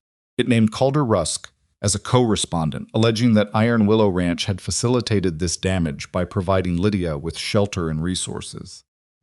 The claim sought damages of $400. Coates was already heading back to his horse when Lydia said, Deputy. He turned around. Who is Warren Pike's attorney of record on this filing? She asked. Coates looked at the document. Haverstock, E.C. Thank you, Lydia said. She closed the door. Calder was reading the claim with the particular expression of a man encountering something contemptible and trying to decide how much energy to spend on contempt. $400, he said. It's not about the money, Lydia said. It's about the time. A civil claim requires a response within 30 days. If Cheryl has to split his attention between this and the federal petition, they're trying to slow us down, Calder said. They're trying to exhaust us. She set the document on the table. A boundary fight, a called note, a civil claim, cut off suppliers, none of these things alone is enough to stop us. But together, if we don't have enough time or money to fight all of them at once, we lose before the federal review even gets started, Calder said. Yes. He looked at the document. She could see him doing the arithmetic money, time, the fall cattle sale that now had an uncertain future, the note coming due in December. I can sell the South herd, he said. She looked at him. Not the breeding stock, he said. The South herd 20 head I was planning to hold through winter. If I sell now, I get less, but it covers Morrison's notes as and buys us time. He looked up. It's not a good decision financially. No, Lydia said. It's the right decision. Yes, she said. He nodded once. The way he made decisions without drama, with the acceptance of a man who'd learned that good options and available options were frequently different things, and you worked with what you had. Write to Cheryl about the civil claim, he said. Tell him everything. She was already reaching for the notebook. Cheryl's response came 8 days later. It was efficient and reassuring in the way that competent lawyers were reassuring, not with false comfort, but with specific information delivered at the right speed. He had reviewed the federal filing. He agreed the uncertified surveyor issue was strong. He had contacted the federal land office in Helena directly and confirmed that the procedural review was ongoing and that the scope had expanded to include 3 additional counties. He was filing a formal appearance on Calder's behalf and would travel to Ashwater in 3 weeks to review the original documents. Regarding the civil claim, he would handle it. The claim was without merit and would likely be dismissed on preliminary review. Haverstock knew it too. The purpose was delay, and Cheryl intended to be responsive enough that the delay window was minimal. He had one question. He wanted to know if there were any witnesses, anyone with direct knowledge of Voss's methods of operation, who would be willing to make a statement. Lydia read that paragraph 3 times. Then she put the letter down and walked outside to find Calder. He was at the fence line, replacing a post that had rotted at the base. Dix was helping him, holding the post level while Calder worked the base. She waited until they'd said it. "Cheryl wants witnesses," she said. "People with direct knowledge." Calder wiped his hands on his trousers. "The Hennessy's. They'll talk to me," Lydia said. "But it's a harder ask. It's one thing to show me documents in a private kitchen. Giving a statement to a lawyer that's visible. Voss will know." "Ned Hennessy is afraid," Calder said. "He was afraid before, and losing that meadow made it worse." He looked at the fence line. "Elsa isn't." "No," Lydia said. "Elsa is not. You should talk to her directly. Without Ned there, if you can manage it." Lydia nodded.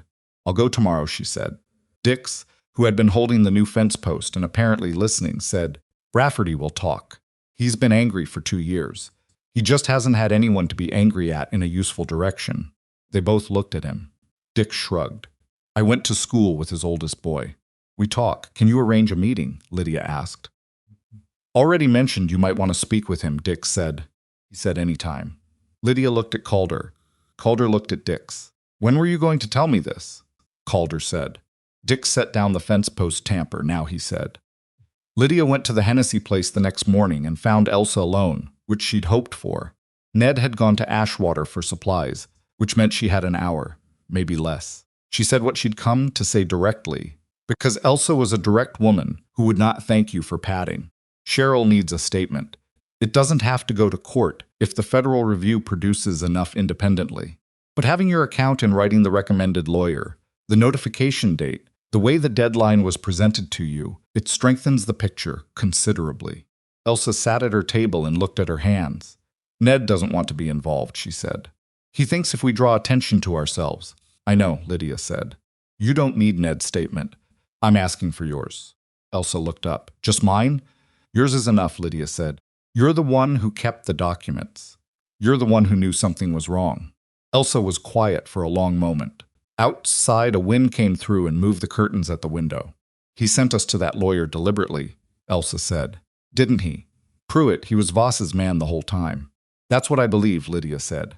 "Cheryl will be able to demonstrate it more formally." "We lost 14 acres, Elsa said. 14 acres that were supposed to be our children's. Ned's father gave us money for this land. We told him it would stay in the family." She stopped. "Ned feels it like a failure. That's why he doesn't want to touch it again." Lydia didn't say anything. She let that sit in the room for a moment. "It wasn't a failure," she said after a moment. "It was a theft. Those are different things." Elsa looked at her. Her eyes were dry, but the dryness was the kind that cost something. "I'll give the statement," Elsa said. "Thank you." "Don't thank me." Elsa stood up. "I've wanted to do this for 2 years. I just didn't know how until you showed up." Lydia went back to Iron Willow with Elsa's statement and Rafferty's agreement to meet with Cheryl and something else, something harder to quantify, the particular feeling of a weight that had been distributed poorly beginning to redistribute, like a wagon load that had been heaped wrong, slowly getting sorted. She was almost at the ranch gate when she saw the rider coming from the North Road and registered in the same moment that the North Road didn't lead anywhere she could account for, not directly, and that the rider was moving with the certainty of someone who knew where he was going. She slowed the wagon. The rider was a man she didn't recognize. Older, 60 or past it, with a military quality to his posture even on horseback. He wore a plain coat and had a canvas bag strapped to the saddle. He saw her and stopped. "Iron Willow Ranch?" he said. "Yes," Lydia said. "I'm looking for the owner." "I'll take you to him," she said. She pulled the wagon up, and he rode beside her through the gate and into the yard, and Calder came out of the barn at the sound of hooves, with the same evaluating look he brought to anything unfamiliar. The old man dismounted. "My name is Olin Marsh," he said. "I worked as a federal surveyor for 22 years. I retired in 1879. He paused. "I worked under Aldous Crane." Lydia felt something tighten in her chest. "Mr. Crane wrote to me," Marsh said. "He told me what you found.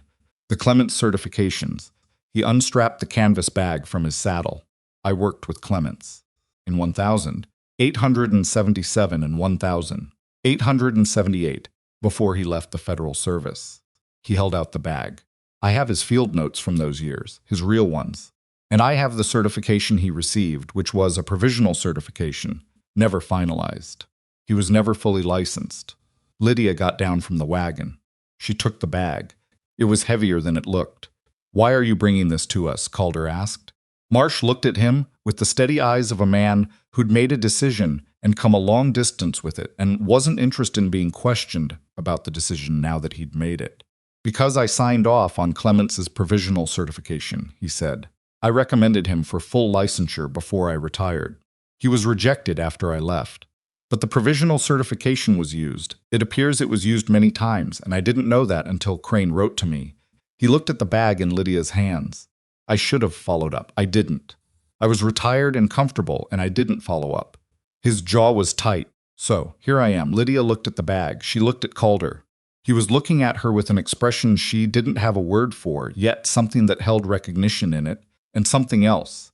Something that was about more than surveying documents, and federal certifications, and a land dispute in northern Montana. She looked back at Marsh. "Come inside," she said. "I'll make coffee." She carried the bag into the house and set it on the kitchen table beside her notebook and the growing stack of documents that had been building since the day she'd first untied that leather portfolio and spread it on the table and read, until she found the thing Calder's lawyer had missed. Outside, September was beginning to come into the air. She could feel it through the window, a cooler edge, a sharpening. Whatever Voss was preparing, she thought, he was going to have to prepare it fast, because they were not running out of time anymore. He was. Olin Marsh stayed 3 days. He slept in the spare room that Dix usually used when weather kept him at the ranch overnight, and he ate at the table with them, and spoke when spoken to, and otherwise went through his documents with the systematic patience of a man making a reckoning he'd put off too long. He was not easy company. He had the quality of someone carrying a specific guilt, not the diffuse kind that people wore loosely, but a pointed, located guilt that he'd been living with since Crane's letter arrived, and that he intended to discharge through usefulness rather than apology. Lydia worked beside him at the table and didn't ask him about the guilt. She asked him about the certifications. He knew the answer to every question, which told her he'd been preparing for this conversation since before he rode north. Clemence had received a provisional certification in the spring of 1878, valid for 12 months, intended as a bridge while his full federal application was under review. The application had been denied in November of 1878, something about incomplete documentation, a technicality that could have been resolved but wasn't, because Clemence had stopped pursuing it. What he hadn't stopped doing was using the provisional certification number on survey filings, long past the point where it was valid. Did he know it was expired? Calder asked on the second evening. Marsh looked at his coffee cup. He knew, he said. And whoever hired him to survey for the boundary claims, they would have known too, Lydia said, if they'd done any real due diligence. Any competent attorney checking the certification would have found it lapsed, Marsh said. In a day. Less, so Haverstock knew, Calder said. Haverstock filed the claims, Lydia said. He had every reason to check. If he checked and filed anyway, that's one kind of problem. If he was told not to check, that's a different problem. She paused. Either way, the problem belongs to both of them. Marsh spent his second day writing a formal statement, 12 pages, documenting Clemence's certification history, the provisional status, the expiration date, and his own role in the original recommendation. He didn't minimize his part in it. He didn't editorialize or try to soften the sequence of events. He wrote it the way you wrote something you intended to stand behind in a formal proceeding, and when he handed it to Lydia on the third morning, his hands were steady, and his face had the particular quality of a man who has finally put something down that he'd been carrying too long. Get that to your lawyer, he said. It'll be in Cheryl's hands by Friday, Lydia said. He nodded. He went to saddle his horse. Calder walked out with him, and Lydia watched from the porch as the two men stood in the yard for a moment. She couldn't hear what was said. Marsh said something short. Calder said something shorter. Marsh mounted his horse, and Calder watched him ride south until the road bent and he was gone. When Calder came back to the porch, he stood beside her and looked at the empty road. What did he say? Lydia asked. He said he hoped it helped. Does it? Calder looked at her. Cheryl said one more strong piece of independent testimony would close the evidentiary gap on the federal petition. This closes it. Then it helps, Lydia said. She went inside to pack the documents for the mail run. Cheryl arrived in Ashwater on the third Tuesday of September on the morning stage, carrying a briefcase that looked like it had been to more courtrooms than most attorneys saw in a career. He was a compact man, mid-40s, with a neat dark beard and the kind of economy of movement that suggested he'd learned early that wasted energy was wasted time. He came directly to Iron Willow. He sat at the kitchen table for 6 hours. Lydia had the documents organized by category, the original survey materials in one folder, the statutory analysis in a second, the Clements certification evidence in a third, the witness statements from Elsa Hennessy and Rafferty and Marsh in a fourth. She'd written a summary page for each folder and a master index at the front of everything. Cheryl went through the index first. Then he looked at her. "You organized all of this," he said. "Yes." "You found the statutory error in the notification calculation." "Yes." "You identified the uncertified surveyor." "With help from Mr. Crane and Mr. Marsh." "You recruited those witnesses." "Yes." He was quiet a moment. "Miss Marlowe," he said, "where did you study law?" "I didn't," she said. "I taught school." He looked at the folders again. He said, in the way of a man who has recategorized something. He spent the next 4 hours reading every document. He asked precise questions and wrote the answers in a small notebook. He asked Calder about the northern pasture, the actual geography, the creek, the seasonal water levels, why it mattered. He asked Lydia about the timeline of the investigation, every step in chronological order, and he wrote all of it down. He asked about Warren Pike. He came here offering marriage and then dropped the pretense and delivered a withdrawal demand from Voss, Lydia said. "Did he make any explicit threats?" He said, and I'm quoting directly, "You're dealing with people who have more resources and more patience than you do." Cheryl wrote it down. "And you believe Pike was operating as an agent of Voss from the beginning," he said. "I believe the letters he wrote to bring me here were constructed specifically to place a vulnerable, isolated woman in a town adjacent to a contested land dispute. Whether the intent was to use me as a distraction, a pressure point, or something else I don't know yet. But the construction of those letters was not the work of a lonely cattleman. It was the work of someone who understood what a woman in my circumstances would need to hear." Cheryl looked at her. "That's a serious allegation," he said. "I know that," she said. "I'm prepared to substantiate it if you tell me what substantiation looks like in this context." He tapped his pen on his notebook. "If I can establish that Pike acted as Voss's agent in a scheme to manipulate a potential witness or obstruct a land challenge, that becomes part of a broader pattern of fraudulent conduct." He paused. "Do you still have the letters?" "Yes." "All of them?" "All 41. Something moved in his expression that was professional appreciation, though he didn't let it become excessive. "I'll need to examine them," he said. "I'll get them," she said. She went upstairs to the room where the letters were still in their bundle, wrapped with kitchen twine. She picked them up and stood there a moment in the room with the east window, and the key still on the hook, the room that had been the first place in a long time that felt like it had been made with her in mind. She brought the letters downstairs and put them on the table. Cheryl untied them and began reading. He read for 20 minutes. She and Calder sat at the other end of the table and didn't talk, because Cheryl had the same quality as Crane concentrated attention that you didn't interrupt. He set the last letter down. "These were not written by Warren Pike," he said. Lydia looked at him. "How can you tell?" Calder asked. "The vocabulary in the first 12 letters is markedly different from the vocabulary in the last 29. The syntactic patterns shift at letter 13. Whoever wrote the first 12 had a more formal education and wrote naturally at a higher register. The last 29 are written by someone who is imitating that register rather than operating within it." He set the bundle aside. 2 different writers. Possibly more. Lydia's absorbed this. "Voss employed someone to write the early letters," she said. "Someone educated. Then either that person left or Voss switched to someone cheaper. Or the original writer refused to continue and was replaced," Cheryl said. He closed his notebook. "I'm going to file an amended petition with the Federal Land Office that incorporates Marsh's statement, the Clements certification evidence, and the witness statements from Hennessy and Rafferty. I'm also going to file a formal complaint against Haverstock with the Territorial Bar Association." He looked at Calder. "What I cannot do is move this faster than the federal review process moves. That process has its own timeline and its own pace, and I need you both to understand that the next few months may be uncomfortable regardless of how strong our position is." "The note," Calder said. Yes. Morrison calling the note is the most immediate pressure. You've sold part of the South herd. Enough to cover it if he holds to the original terms. If he holds, Cheryl said. What I'm going to do is write to Morrison directly, as your counsel of record, and inform him that Iron Willow is party to an active federal proceeding and that any action taken against this property during that proceeding may be subject to review. He paused. That won't stop him legally, but it will make him cautious.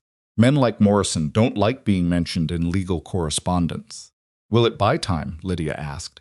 It should buy enough, Cheryl said. He stood up, closed his briefcase, and looked at the stack of organized folders. I want copies of everything before I go, he said. Already made, Lydia said. She reached under the table and produced a second set of folders, organized identically to the first. She had made them the day before he arrived. Cheryl picked up the second set and held it for a moment. You made copies before I asked, he said. I make copies of everything, Lydia said. I learned that from teaching. You never hand a child the only copy of something important. He nodded once, picked up his briefcase, and said he'd be in touch from Helena by the end of the week. Calder walked him out to the waiting wagon from town, and Lydia stood in the kitchen and looked at the table and thought, we are as ready as we can be. That thought, she knew, was not the same as being ready enough. 3 weeks passed. They were not easy weeks.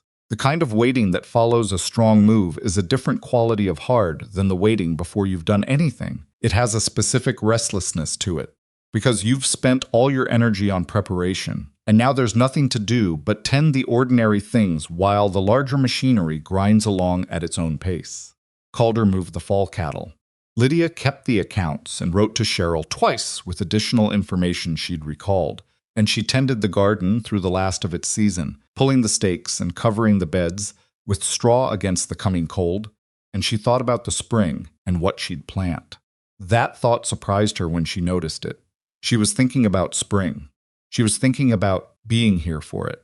She turned it over carefully, the way you turn over something found on the ground, that might be valuable and might be ordinary, not sure yet which it was, not wanting to assign meaning prematurely.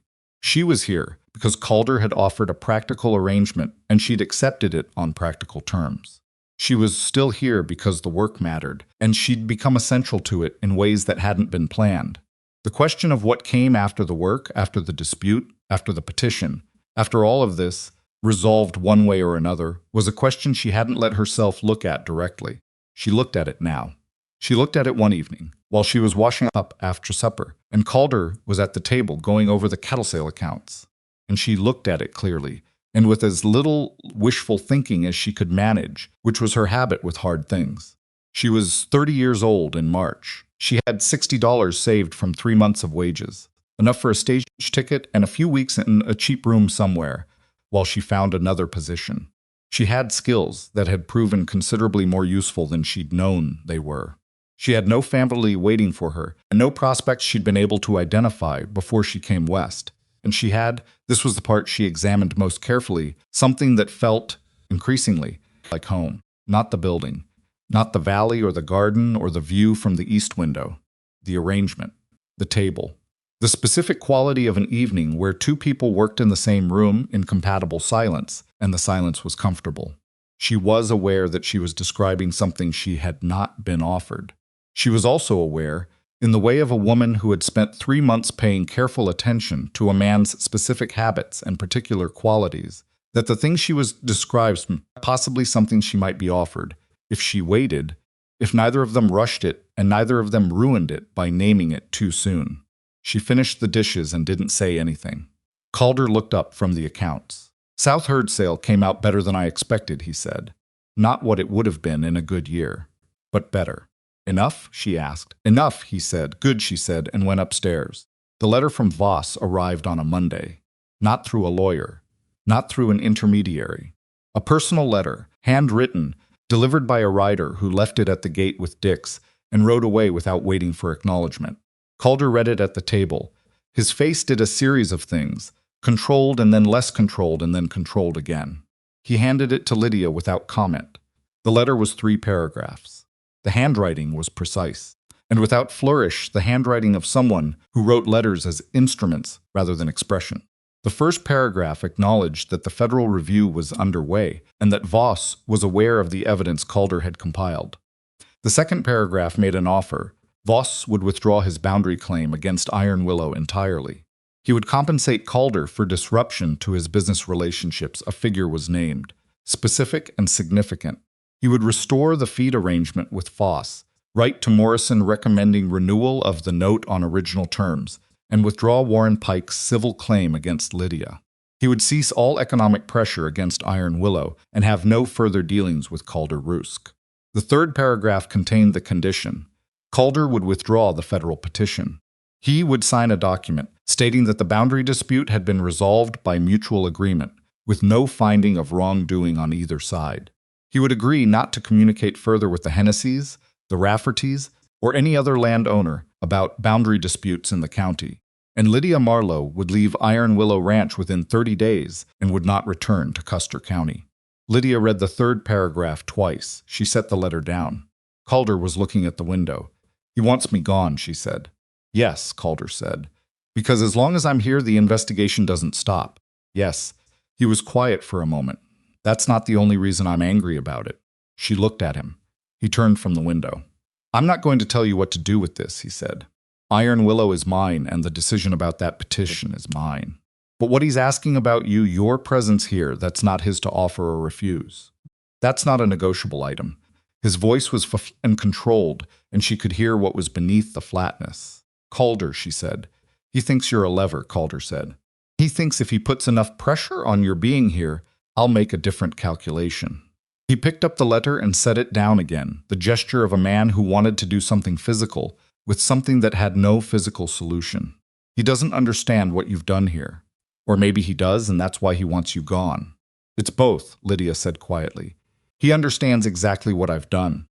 That's why I'm in the condition at all." She looked at the letter. The offer was real.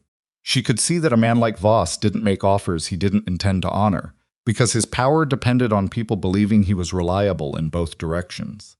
If Calder signed, Iron Willow was safe. The note was safe. The business relationships were restored.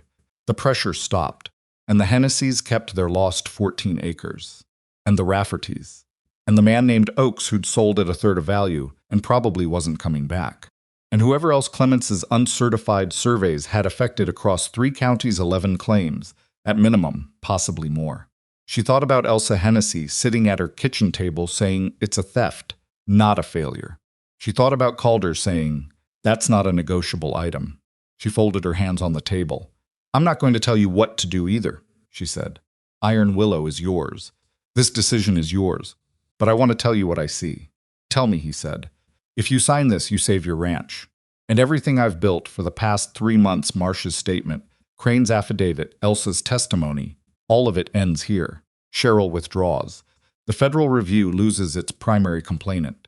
Without Iron Willow as the anchor case, the review may continue, but it loses momentum. Some of those 11 claims get investigated. Some don't, she paused. The people who were already cheated stay cheated. "I know that," he said, "and Voss does it again," she said. "In 5 years, 10 years, to a different set of families, with a different set of attorneys and a different set of certified surveyors." She looked at him. "Because nothing happened to him this time." Calder was quiet. "I know that too," he said. "I'm not saying you have to fight," Lydia said. "I'm saying I want you to know what both choices cost. That's all." He got up from the table and walked to the window and stood there with his hands in his pockets looking out at the yard, the barn, the fence line going north toward the pasture that had almost not been his. She waited. This was his choice. She had meant it when she said it, and she meant it now. She had spent too many years being the person other people decided things, for decided she was too much or not enough, or the wrong shape for whatever life they'd imagined she should have, to be the person who made that decision for someone else. He stood at the window for a long time. Then he turned around. "Write to Cheryl," he said. "Tell him we're not accepting." Something in Lydia's chest released that she hadn't realized she'd been holding. "You're sure," she said. "Voss offered to make this small," Calder said. "My grandfather walked every inch of that northern boundary. My mother planted that garden. I built this place for 20 years, and I built it clean, and he wants me to sign a document saying there was no wrongdoing and walk away from the families he's already stolen from." His jaw was set. "I'm sure." Lydia opened her notebook. "There's one more thing I need to tell Cheryl," she said. "What?" She pulled a letter from the back of her notebook. She'd received it 4 days ago and hadn't shown it yet because she'd been waiting to understand it fully before sharing it. "I wrote to the land office in Miles City," she said, "where Voss operated before he came to Custer County, asking about boundary disputes filed there in the previous decade." Calder came back to the table. "What did they say?" "They sent a list," she said. 14 filings, 9 of them under E. C. Haverstock, 7 of them referencing a survey by D. W. Clements." She paused. 3 of those cases were appealed. All 3 appeals were heard by the same territorial judge. She named the judge. Calder stared at her. "That judge is in Helena," he said. "Yes," Lydia said. "He's been on the territorial bench for 11 years, and he ruled against all 3 appeals. You think the judge is connected to Voss? I think 3 cases. Same judge, same outcome, same underlying surveyor fraud. Is not a coincidence." She set the letter on the table. "I think Cheryl needs to know about this before he files anything in a Helena court." Calder sat down slowly. "This keeps getting bigger," he said. "Yes," Lydia said, "it does." She picked up her pen. She wrote to Cheryl for 40 minutes, covering everything: the rejection of Voss's offer, the Miles City records, the judge's name, and her specific concern about which court the federal petition ended up before. Cheryl wrote back in 5 days. His response was 2 pages, and the first sentence was, "Miss Marlowe, I have been practicing law for 19 years, and I have never been out-researched by a school teacher. But here we are." He had already noted the judge's connection to several Voss-adjacent real estate transactions from his private practice before the bench. He had routed the federal petition to avoid that court. He had also forwarded the Miles City records to a colleague at the federal attorney's office in Helena who handled judicial conduct matters. He wrote, "The matter is now considerably larger than one rancher's land dispute. That is both good news and the reason I need you to be careful." Lydia read that line and read it again. She folded the letter and went to find Calder. The cattle buyers came on a Friday. There had been quiet concern about whether they'd come at all. The economic squeeze had been thorough. Buyers had canceled appointments without explanation. But 2 others came. Men from Billings, who had apparently heard enough about Iron Willow's situation through the stockman's grapevine to arrive with the specific curiosity of people who wanted to see what was happening for themselves. Calder handled the cattle side of it. Lydia stayed out of those conversations because that was his ground, and she knew it. She made lunch for everyone and kept the accounts ready and answered 2 questions about water rights that one of the buyers asked in a way that suggested he had his own concerns about similar issues. When the buyers left that afternoon, the sale was completed, and the price was not what it would have been in a trouble-free year, but it was better than the worst case. Calder came inside and sat at the table and looked tired in the way of someone who'd been holding a lot of tension and had finally been able to set it down for a moment. "We're going to make it through the note," he said. "Good," Lydia said. She put coffee in front of him. He held the cup and looked at the table. "One of those buyers," he said. "The one from Billings. His name is Alderman. He has a ranch south of Billings. He said he'd been noticing similar issues with boundary filings and wondering what to do about them. He looked up. He wants to talk to Cheryl." Lydia sat down. "Another complainant in the Federal Review," she said, "with a ranch south of Billings. Different county. Different attorney, but he said the surveyor's name on the filing documents was Clements." She was quiet for a moment. "How many people do you think are in this situation and don't know they have grounds to challenge it?" she asked. "I don't know," Calder said. "But if Alderman is talking to buyers from Billings and those buyers are connected to other ranchers, the Federal Review becomes self-sustaining," Lydia said. "It doesn't need us to carry it anymore." "That's what Cheryl said would happen if we held," Calder said. "Once it gets to a certain size, the federal attorney takes over and it's their case. And Voss can't suppress a federal attorney the way he can suppress a territorial land office clerk," Lydia said. "No," Calder said, "he can't." He drank his coffee. She looked out the window at the yard going bronze in the October light. "Lydia," he said. She turned.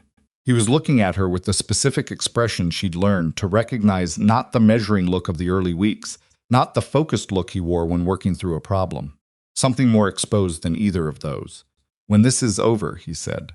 "When Cheryl has what he needs and the Federal Review is running on its own. What are you planning to do?" She looked at him. "I haven't decided," she said. "You could go back east," he said. "Not as an encouragement. as an acknowledgement of the geography of the situation. I could, she said. There's nothing in Pennsylvania waiting for you, he said. You said that. I said that, she agreed. He looked at his cup. I've been thinking, he said, which was something he said when he was about to say something he'd thought about a great deal and was going to say only once. About what this ranch is, what it could be, he paused. It's not just a cattle operation anymore. The accounts are organized for the first time in 6 years. The garden is producing again. There are 3 ranchers now who've come to Iron Willow for legal strategy and community organizing in the last month. He looked up. That didn't happen because of me. It happened because of both of us, Lydia said. I want to make you an offer, he said. She went still. Not the way Voss makes offers, he said quickly. Not a condition.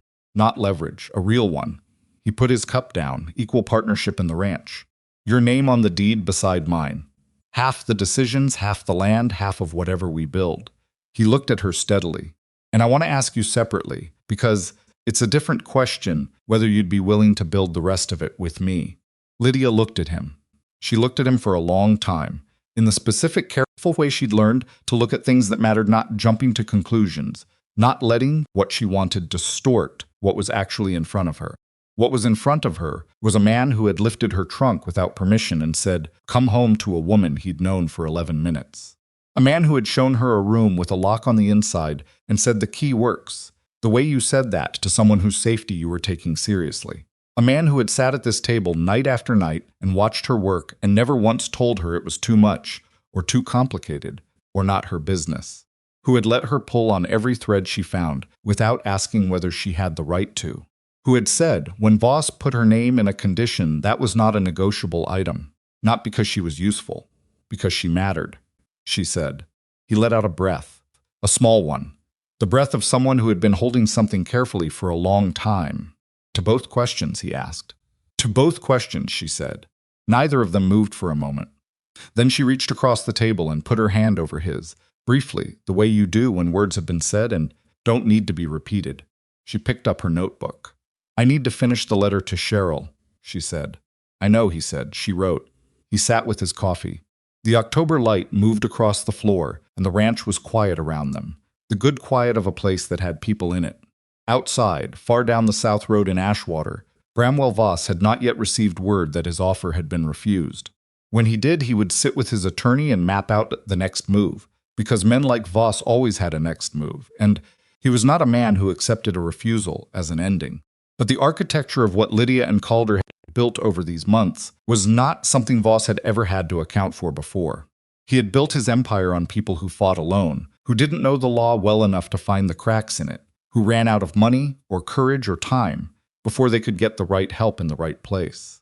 He had never had to account for a woman who read everything, forgot nothing, and had decided on the bench of a depot platform 3 months ago that she was no longer going to wait for anyone to decide what she was worth. That accounting was coming. But first, she had a letter to finish. Cheryl's letter arrived on a Wednesday in late October, and it was the shortest letter he had ever written to them. 4 sentences. The federal attorney's office in Helena has formally assumed jurisdiction over the Clements certification fraud investigation. The scope now covers 4 counties and 23 individual boundary filings. Your case remains the anchor complaint. Come to Helena. Calder read it at breakfast and passed it to Lydia without comment. She read it and set it down beside her coffee cup and looked at it for a moment. 23, she said. That's what it says. When we started, we had 11. Aldermen, Calder said. And whoever aldermen talked to. And whoever those people talked to. He looked out the window at the frost that had come overnight, the first hard one, laying white across the yard. It spread the way things spread when people finally have somewhere to put what they already knew. She thought about that, about all the Elsa Hennessy's across 4 counties who had kept the documents in a box on the shelf. Because they couldn't bring themselves to burn them. Because something in them had refused to fully accept that the loss was final and legitimate and deserved. People carrying a low-grade knowledge that something had been done to them, unable to name it precisely, unable to fight it alone. 23 families. She picked up the letter again. We should leave Thursday, she said. That gives us a day to prepare. I'll tell Dix, Calder said. Helena, in late October, had a different quality than the open country, tighter, louder, with the specific energy of a place where decisions were made and consequences arrived by paper rather than by weather. The federal building was on the main street, 3 stories of pale stone that announced itself as permanent in the way that frontier buildings often failed too. Cheryl met them in the lobby. He looked like a man who had slept poorly for several days and found the condition professionally acceptable. The federal attorney is Harlan Brace, he said, moving them toward the stairs without preamble. He's been on this for 3 weeks. He's thorough, he's humorless, and he does not like being told anything twice. So don't tell him anything twice. Understood, Lydia said. He's going to focus on you, Miss Marlowe, Cheryl said, glancing at her as they climbed. You're the one who traced the statutory argument. He's going to want to understand how you found it and whether it holds under cross-examination. It holds, Lydia said. I know it holds. He needs to know it holds.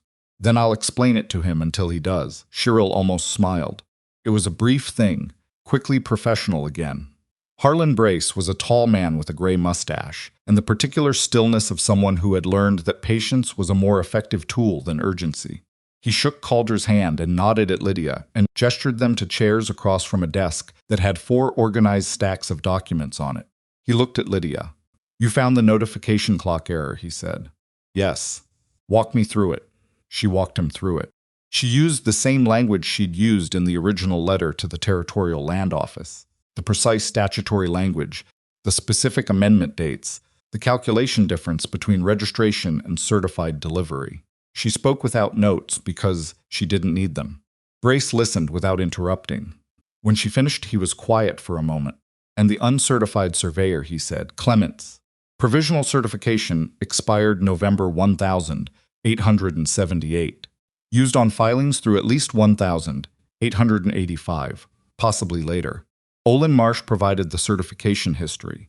Aldous Crane provided independent assessment of the survey discrepancy in the Iron Willow case specifically.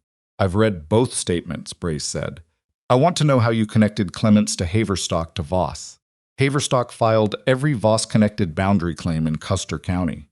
The same surveyor appeared on every filing. Haverstock is a competent attorney. He would have checked the certification before filing. If he checked and filed anyway, he knew it was invalid. If he was instructed not to check, someone gave that instruction. Either way, the liability runs to whoever directed the filings. She paused. The Miles City records show the same pattern predating Voss's move to Custer County. Same attorney, same surveyor, 3 appeals before the same territorial judge who ruled against all 3. The pattern doesn't require a written conspiracy. It requires only consistent decisions made by the same people in the same direction over an extended period. Brace looked at Cheryl. Cheryl said nothing, with the expression of a man enjoying something he'd been anticipating. Brace looked back at Lydia. Miss Marlowe, he said. What was your occupation before you came to Montana? Schoolteacher, she said. Pennsylvania. He tapped his pen on his desk once. The territorial judge, he said. You identified a conflict. I identified a pattern that suggested a conflict. I don't have direct evidence of a financial relationship.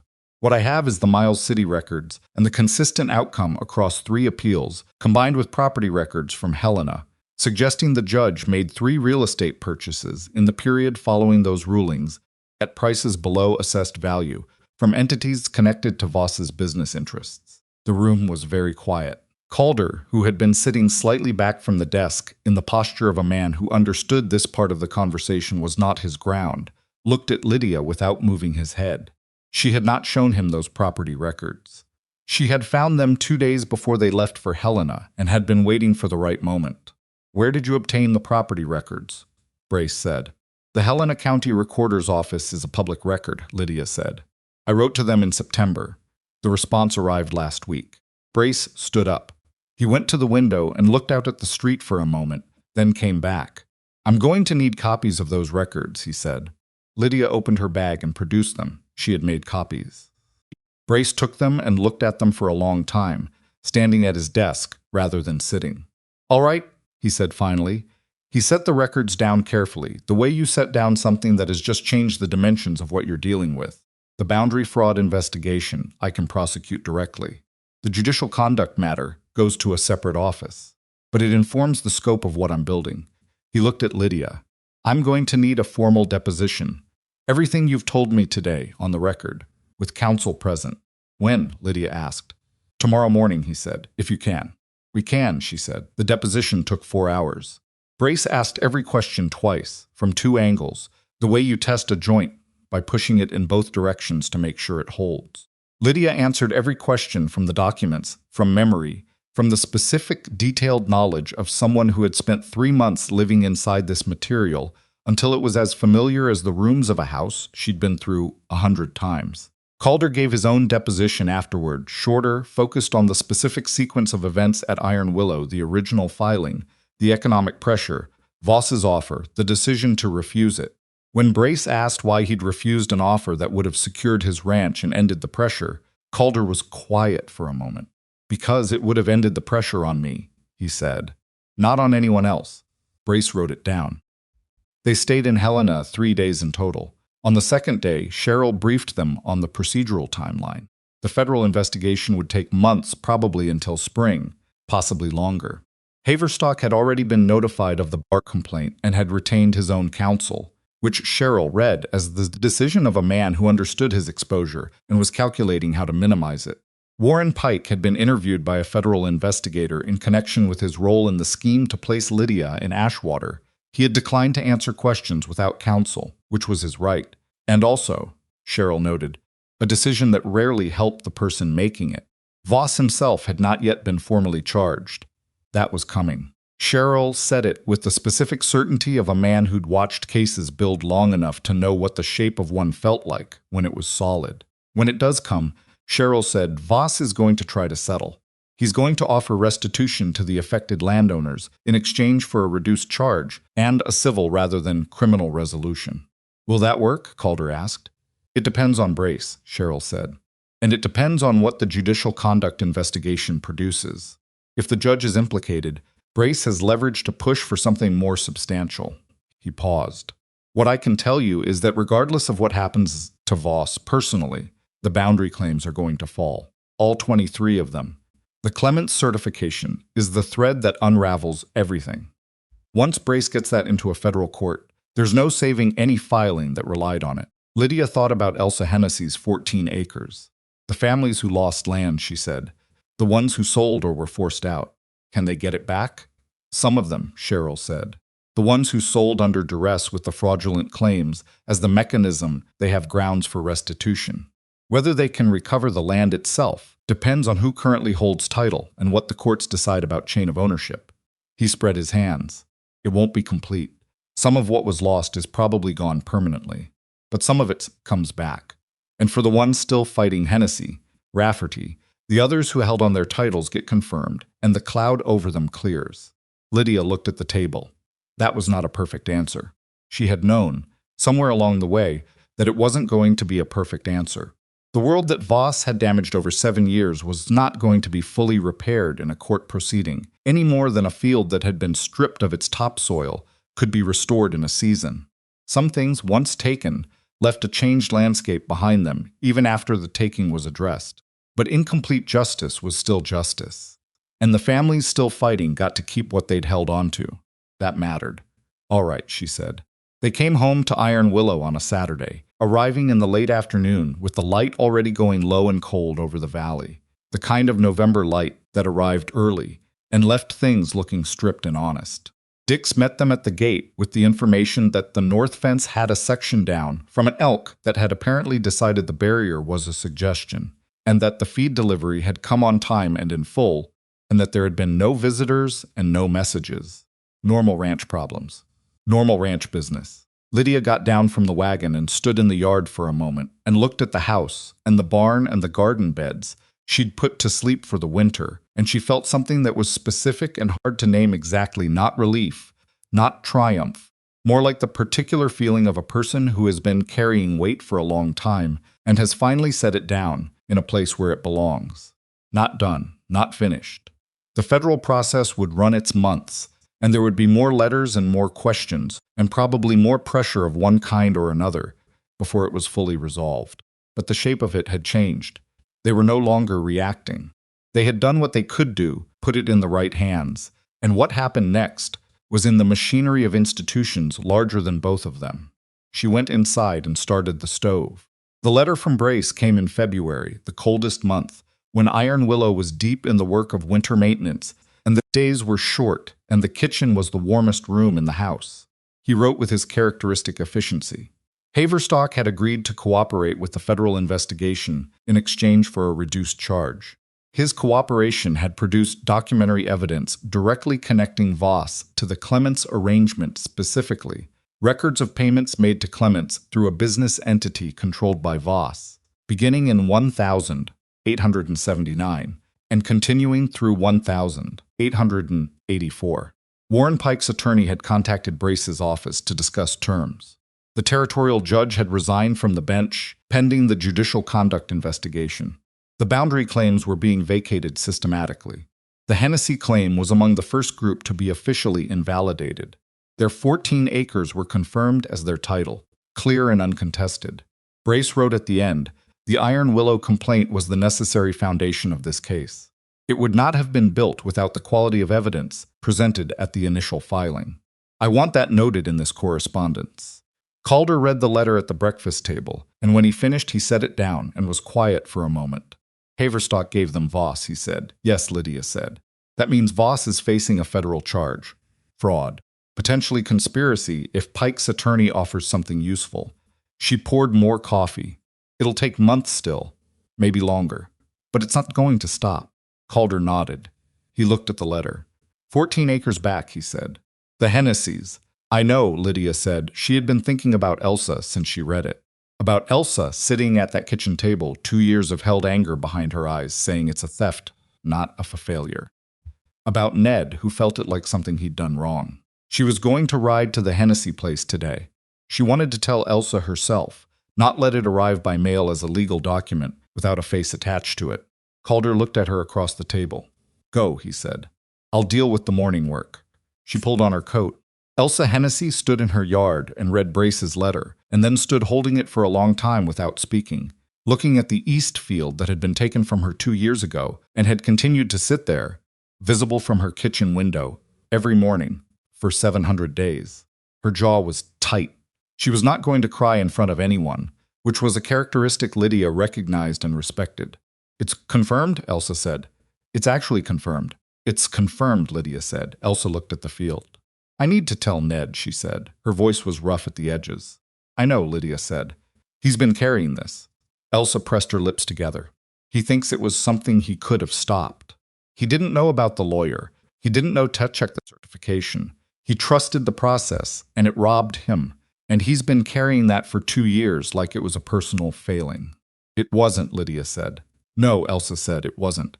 She finally looked away from the field and back at Lydia. "What you did. Coming out here with your notebook, asking questions nobody else was asking." She stopped. "I don't have words for it." "You kept the documents," Lydia said. 2 years in a box on the shelf, when your husband wanted to burn them. That's what made it possible." Elsa shook her head slightly, not in denial, but in the way of someone sorting through things they haven't had words for and finding them slowly. "Ned always says I'm too stubborn to let things go," she said. "He's right," Lydia said. "In this case, that was exactly the right thing to be." Elsa looked at her. "Stay for coffee," she said. "I will," Lydia said.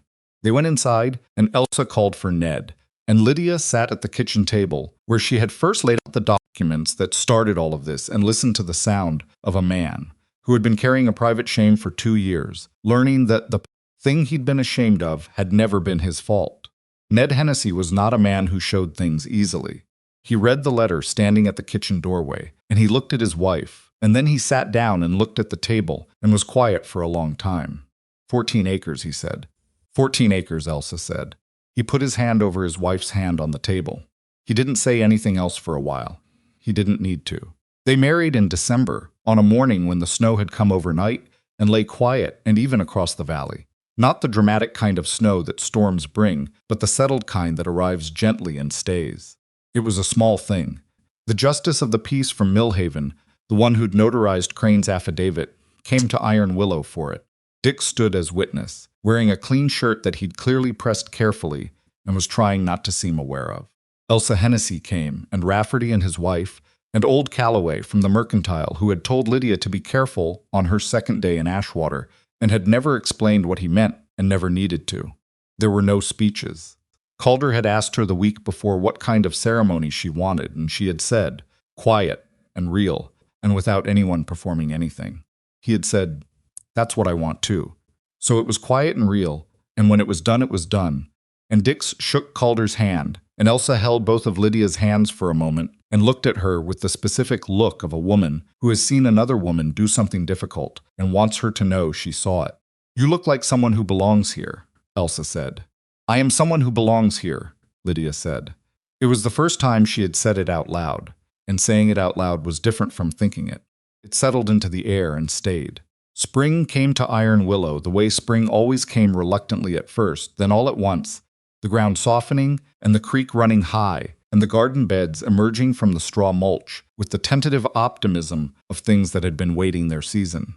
Lydia planted the garden on a morning in April with her hands in the cold dirt and her notebook on the porch, railing with the measurements for the new beds she'd planned over winter. She had expanded it 2 new sections, one for vegetables, one for the medicinal herbs she'd been reading about, because a ranch this remote needed someone who knew how to address a wound or a fever without waiting for the doctor in Ashwater. She was learning to be useful in new ways. The schoolhouse broke ground in May. It was Calder's idea. Originally, she had mentioned once, offhandedly, that the families on the surrounding ranches had children who were riding hours to get to the nearest school, and he had looked at her and said, "You know how to build a curriculum?" And she had said yes. And he had said, "I know how to build a building," and that had been that.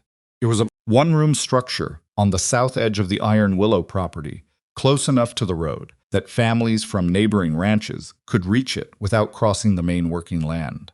Dix helped with the framing. Rafferty sent his 2 oldest sons for a week to help with the roof.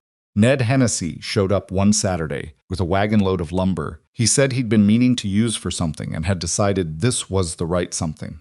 It was not a perfectly built schoolhouse. The west window let in a draft that Lydia addressed with strips of cloth until Calder could get to it properly. The blackboard she'd ordered from Billings arrived, cracked at one corner, and she used it anyway. The benches were the right height for some of the children and wrong for others, and would be adjusted over time. It was real and functional, and hers and theirs, and when the first 8 students arrived on a Monday morning in September, children from 5 different ranch families, ranging from 6 to 14, varying wildly in what they already knew, she stood at the front of the room and felt the specific feeling of someone who has come back to something they should never have had to leave. She had been a good teacher in Pennsylvania. She was going to be a better one here, because she understood things now that she hadn't before. She understood what it meant to be underestimated and to have to prove your worth through your work, rather than through other people's initial impressions. She understood what it felt like to be alone, in a place where you knew no one, and to need someone to simply look at your face and ask a useful question. She told her students on the first day, "The most important thing I can teach you is how to find the answer to a question you've never encountered before. Not the answer itself, the method. Because life will give you questions no one has prepared you for, and the people who can think their way through those questions have a different kind of freedom." A girl in the back row said, "What kind of freedom?" Lydia looked at her. She was 9 years old, red-haired, with the look of a child who asked questions before she'd finished calculating whether she was allowed to. Lydia liked her immediately. "The kind that belongs to you," she said. "The kind no one can take." Voss's case resolved in the autumn. Not in the dramatic way of stories that needed a villain to fall spectacularly, not in a courtroom scene with galleries and speeches and a gavel coming down in a moment of operatic justice. It resolved the way real things usually resolved, through months of procedural work and negotiated terms and the slow grinding of federal machinery that had no interest in drama and considerable interest in precision. He pleaded to 2 counts of fraud in connection with the Clements certification scheme. The plea carried a substantial fine and a term of supervised restriction on his business activities that effectively ended his ability to operate as a land broker in the territory. Criminal prosecution on the conspiracy charges was deferred pending cooperation with the broader investigation, which meant that Voss spent the following year in the uncomfortable position of being useful to the people prosecuting him. Haverstock was disbarred. Warren Pike cooperated fully and early, which was characteristic of the kind of man he was. He had no particular loyalty to anything except his own continued comfort, and cooperating early was the comfortable decision. He gave testimony about the letters, the arrangement, the specific instructions he'd received about Lydia's correspondence. He confirmed what Lydia had already known. The letters were written by two men, a retired academic hired for the first 12, and a clerk in Voss's office for the rest. Following a profile Voss had assembled of the kind of woman most likely to make a long journey west on the basis of correspondence alone. A woman who wanted to be seen for something other than what she looked like. A woman who had been told often enough that her body was a problem that she had begun to believe the person who finally disagreed. When Cheryl relayed this to Lydia in a letter, she sat with it for a long time. It would have been easier, she thought, if the scheme had been random, if she'd simply been a convenient person pulled into a plan that had nothing to do with her specifically. But it had been specific. Someone had thought carefully about what kind of woman was vulnerable in a way that was useful to them, and they had found her, and they had used that vulnerability with precision. That was the part that still had edges to it. She let herself feel the edges. Then she put the letter away and went back to the accounts, because the edges were real, and they were hers, and she wasn't going to pretend they weren't. But she had also learned that what you did with a hard thing mattered more than whether the hard thing was fair. It hadn't been fair. She had done something with it anyway. That was the story she intended to keep. The territorial judge resigned and was not prosecuted. The judicial conduct investigation found sufficient evidence of improper dealings to end his career, but insufficient for a criminal charge, which was the kind of outcome that left a sour taste and also was what it was. Some of the 23 families recovered their land. Some recovered compensation. Some recovered neither, because the chain of title had moved too many times and the legal remedy available to them was real in principle and unreachable in practice. Lydia knew those families' names. She kept the list in her notebook, not because she could do anything more for them, but because she thought that the least a person could do for an injustice that couldn't be fully repaired was to remember its exact shape and not let it blur into something general. Some things deserve to be held specifically. In the winter of that second year, Calder added her name to the deed. He had the papers drawn up properly, through Cheryl, and he brought them home one evening and set them on the table and said, "I want to do this right." They signed them at the kitchen table, Lydia Marlowe Rusk. She looked at the name on the document for a long moment. "Does it feel different?" Calder asked. "Yes," she said. "But it was already real before this." "I know," he said. "This is for the record." She understood what he meant. She had learned over the months of this fight that formal records mattered, that the difference between something acknowledged and something documented was the difference between a story and evidence. She had used that understanding to fight for other people's land. It seemed right that it should apply to hers as well.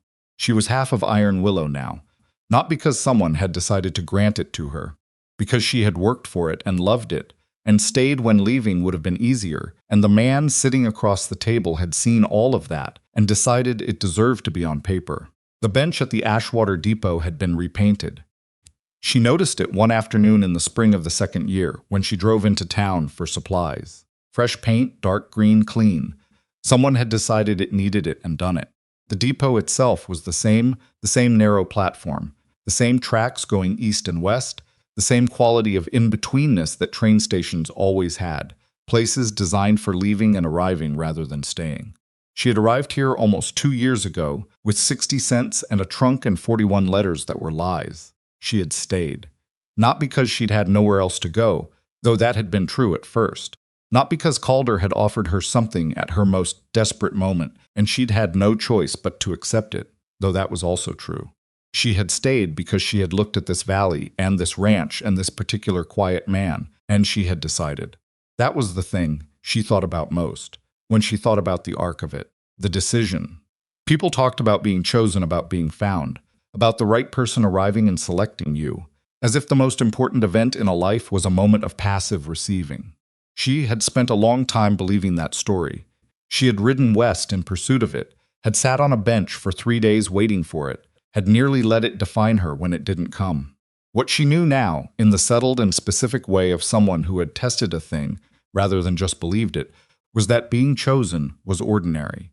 Choosing was the harder thing.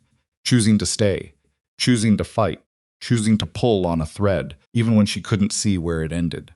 Choosing to give Elsa Hennessy's anger a direction. Choosing to ask Calder a question on an Oktober's 8 stage and let the answer change what she understood about them both. choosing herself her own judgment, her own worth, her own right to take up space in this valley before anyone else had confirmed she was allowed to. That had been the work. Not the legal documents, not the filings, not the statutory arguments, though all of those had mattered.